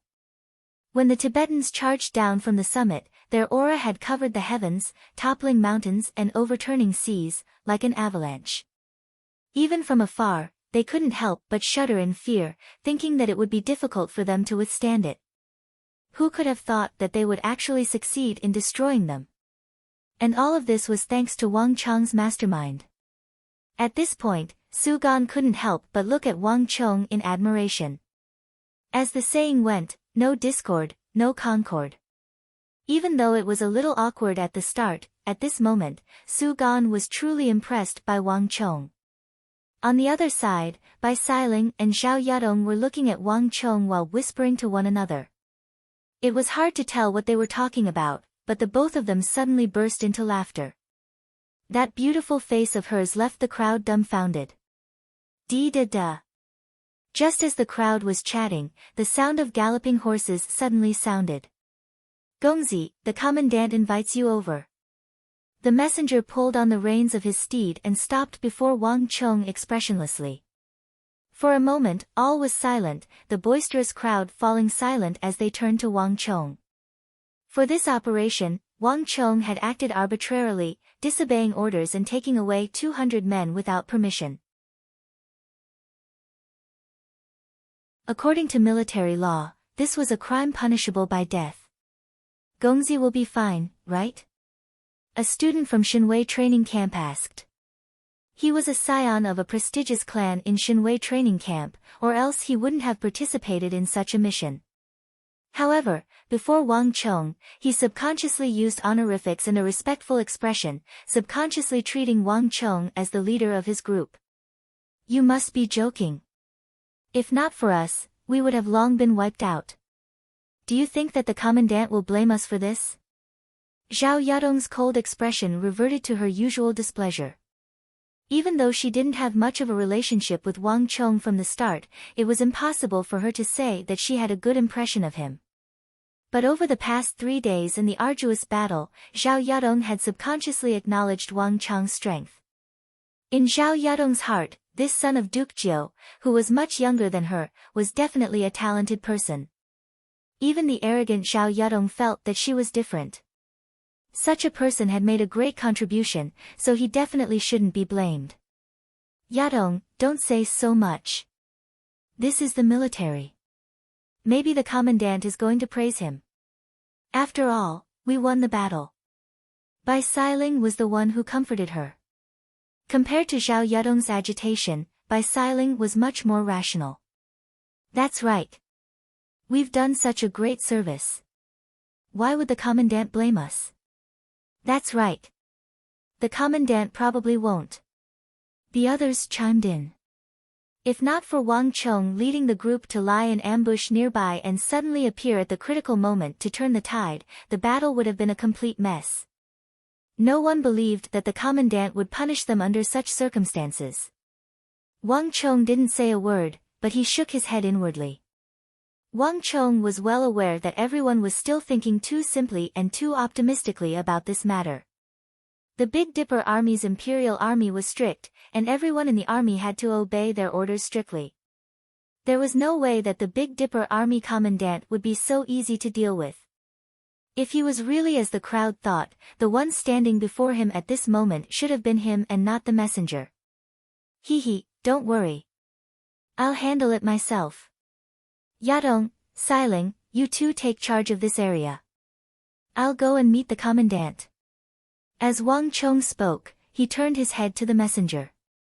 Lord, I'll have to trouble you to lead the way.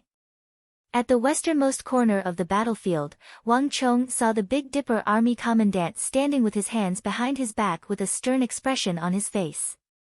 Infantry were currently digging a trench to bury the corpses, and the Big Dipper Army commandant was standing by the trench with an impassive expression on his face. Paying respects to Lord. Wang Chong dismounted from the white-hoofed shadow and bowed respectfully. There were no fathers and sons in the military, and there were no scions of prestigious clans either. Many scions of prestigious clans would end up violating the rules of the army due to their arrogance, resulting in war. Wang Chong was familiar with such matters. Now that it was his turn, Wang Chong wouldn't make such a mistake. Upon seeing Wang Chong, the Big Dipper Army commandant's expression softened. You've worked hard. You have contributed greatly to this battle. How are the casualties? It's fortunate that there aren't too many casualties. Wang Chong lowered his head and reported the casualties.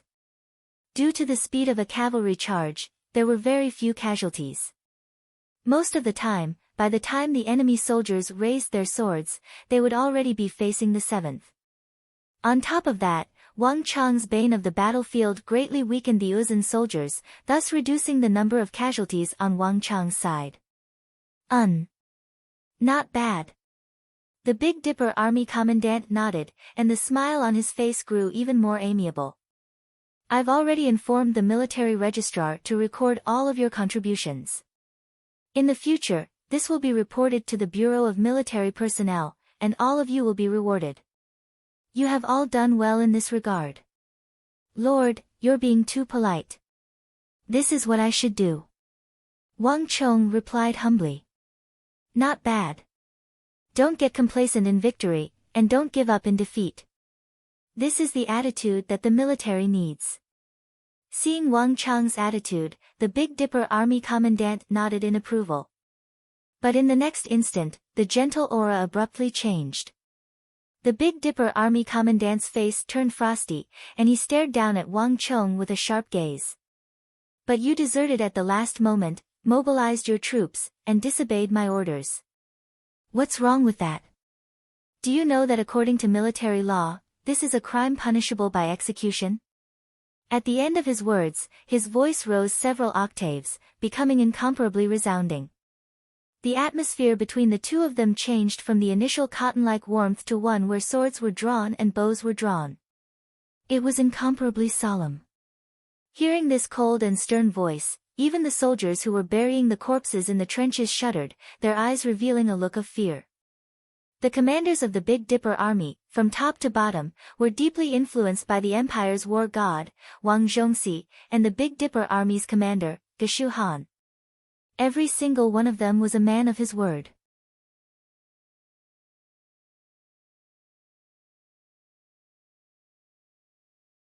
Chapter 376. Wang Chong didn't say anything. At that moment, the atmosphere dropped to a freezing point.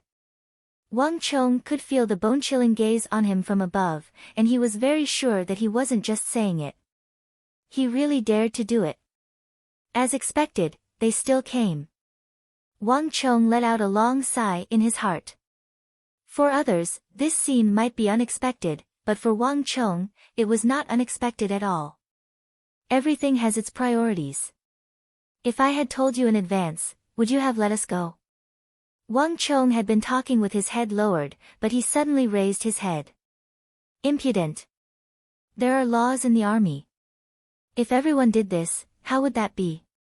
If soldiers have no discipline, how are they any different from mountain bandits and horse bandits?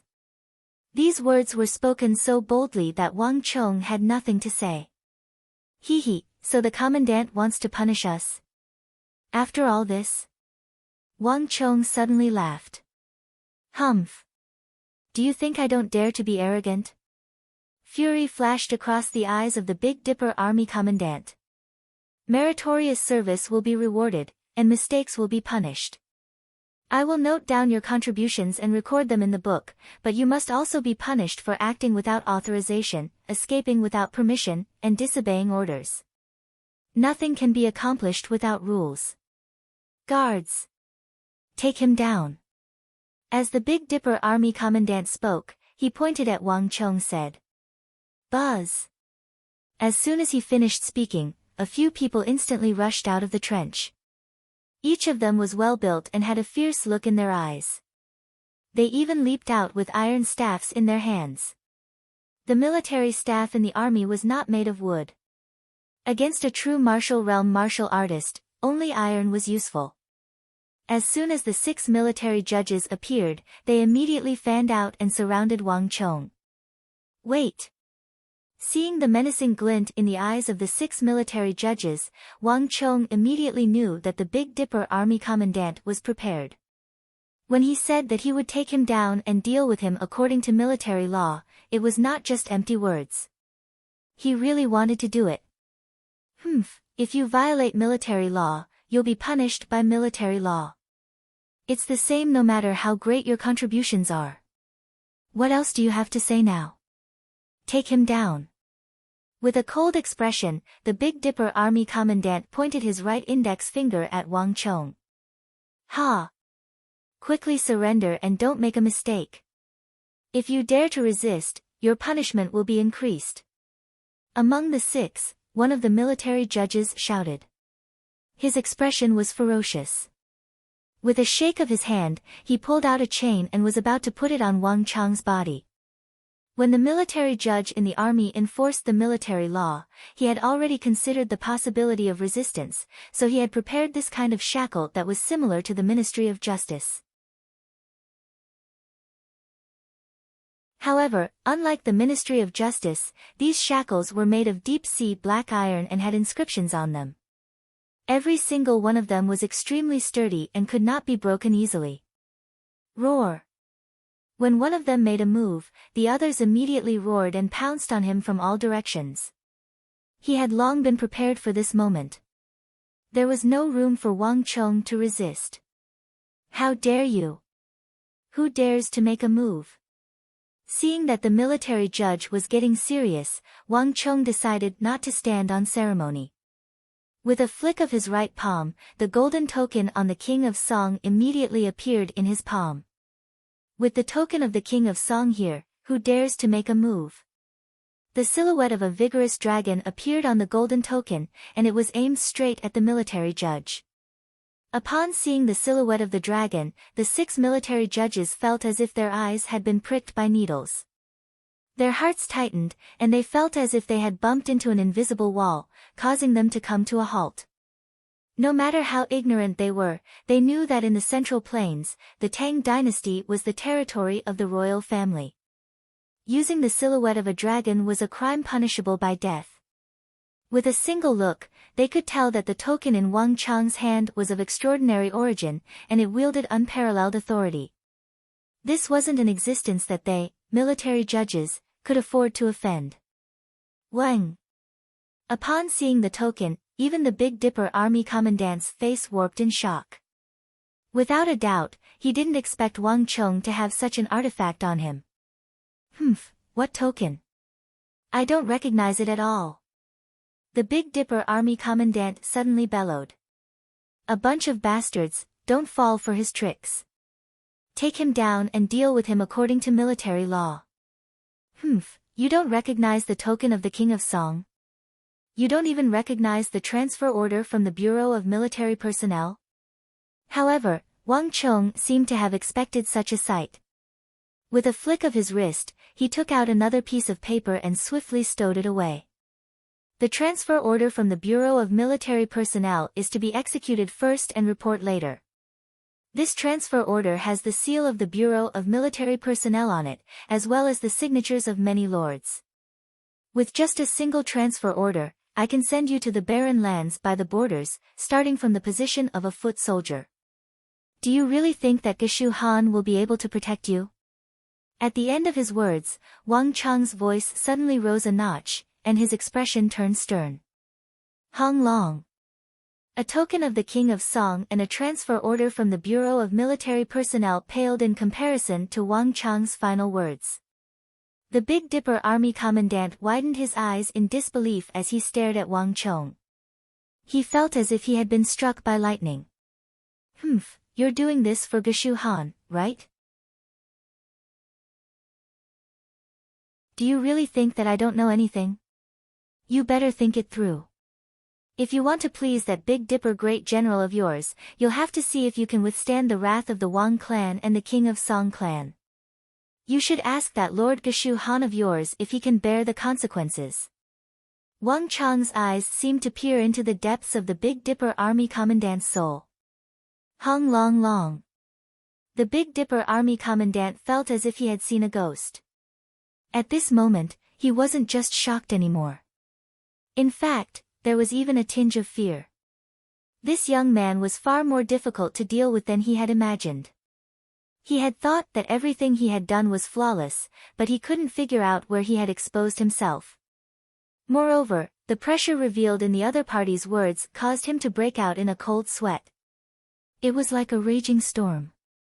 There were some things that couldn't be revealed. There was a huge difference between revealing the truth and not revealing it. If Wang Chong hadn't exposed him, there were still some things that he could have done. But now, no matter how bold he was, he didn't dare to continue on like this. If Wang Chong was just an ordinary cadet of the training camp a moment ago, the current him was a sharp blade that could send shivers down one's spine. The Bureau of Military Personnel, the King of Song, and the Wang clan, all of these backgrounds had been revealed, and the young man before him wielded strength that could strike fear into the hearts of many. This wasn't a strength that any ordinary person could afford to provoke. More importantly, the young man before him had seen through his secrets. Gongzi, I don't know what you are talking about. The Big Dipper army commandant's forehead was drenched in cold sweat. He knew that his intentions had been seen through. It's enough that you know. Help me tell Geshu Han that if you want to deal with me, feel free to use whatever means you have. If you have any tricks up your sleeves, feel free to use them. But this kind of sneaky tricks, what are they? Wang Chong sneered coldly. Paying no heed to the Big Dipper army commandant, Wang Chong leaped onto his steed and galloped away. Prestigious clans, influential officials of the royal court, great generals of the empire. This isn't a matter that a mere commandant like you can interfere with. I'll let this matter rest, but in the future. I hope that you will behave yourself. Wang Chang's cold voice echoed in the air, but his figure had already vanished. On the ground, the Big Dipper army commandant finally stood up. That short clash had left him completely exhausted. In fact, it was even more dangerous than the previous battle. The Big Dipper army commandant knew that he had dodged a calamity. I thought that I would stand up for the great general, but it seems like I was too naive. That young man isn't someone that I can deal with at all. The Big Dipper army commandant sighed as such thoughts flashed through his mind. Wang Chong was right when he said that he knew his identity. In fact, when Wang Chong first entered the camp, he had already recognized him and reported him to Great General Geshu on the front lines. In the territory of Longxi, as long as one was a commander of the Big Dipper army, there was no one who didn't know of Wang Chong. After the regional commander's incident and the humiliation of Big Dipper Great General Geshu Han, the other Han might have sided with Wang Chong. However, the commanders of the Big Dipper army were all on Geshu Han's side. Geshu Han had been in Longxi for many years, and his reputation in the army was as high as the noon sun. Although he was a Hu, he was highly respected. On top of that, he had repelled Uzun's men and protected Longxi. Everyone in the army respected him even more. It was also because of this that he thought of taking revenge on Wang Chong on behalf of the great general. That was why the scene just now happened. This wasn't a spur-of-the-moment idea, it had been decided from the start. Just that, he didn't expect Wang Chong to be so quick-witted. Just by looking at a spot, one could tell the whole leopard, and from a single falling leaf, one could tell the meaning of autumn. His intentions had been completely seen through. It seems like I can only report this matter to the great general and let him make the final decision. The Big Dipper army commandant sighed. He quickly took out a simple brush and paper, leaned over a rock, and wrote a letter. Walala. With the flapping of wings, a white carrier pigeon soared into the sky, bringing the letter back to the front lines of Longxi. I'm afraid that I have to leave now. Upon returning from the Big Dipper army commandant's residence, Wang Chong's first words left everyone shocked. What happened? What happened? A group of people immediately rushed over. They were the closest to Wang Chong, and for Wang Chong to say that he was leaving the moment he returned was simply too abrupt. No matter how slow they were, it was clear to them that something had happened. The Big Dipper army commandant has seen through my identity, and Geshu Han knows that I am here. I can no longer remain in Longxi's territory. Besides, the third mission has been completed, so it's about time for me to return to the training camps. Wang Chong spoke concisely. Longxi was Geshu Han's territory, and the regional commander's incident was a grudge between the two of them. No matter how childish Wang Chong was, he didn't think that Geshu Han was a magnanimous person who would let this matter go so easily. If that was the case, Geshu Han wouldn't have submitted a memorial to the Holy Emperor that he was going to be executed. As long as he remained in Longxi's territory, the longer he stayed, the more danger he would be in. Wang Chong was certain that Geshu Han wouldn't allow him to leave so easily. It was still early, so there was still time. You're tuning into the Blissful Bookshelf YouTube channel. We're so grateful for your support, and don't forget to subscribe to join us on this incredible journey through captivating stories. Your generosity through donations truly makes a world of difference, as it's the primary source of revenue that allows me to expand and enhance this channel for you. Thank you from the bottom of my heart for being a part of this adventure.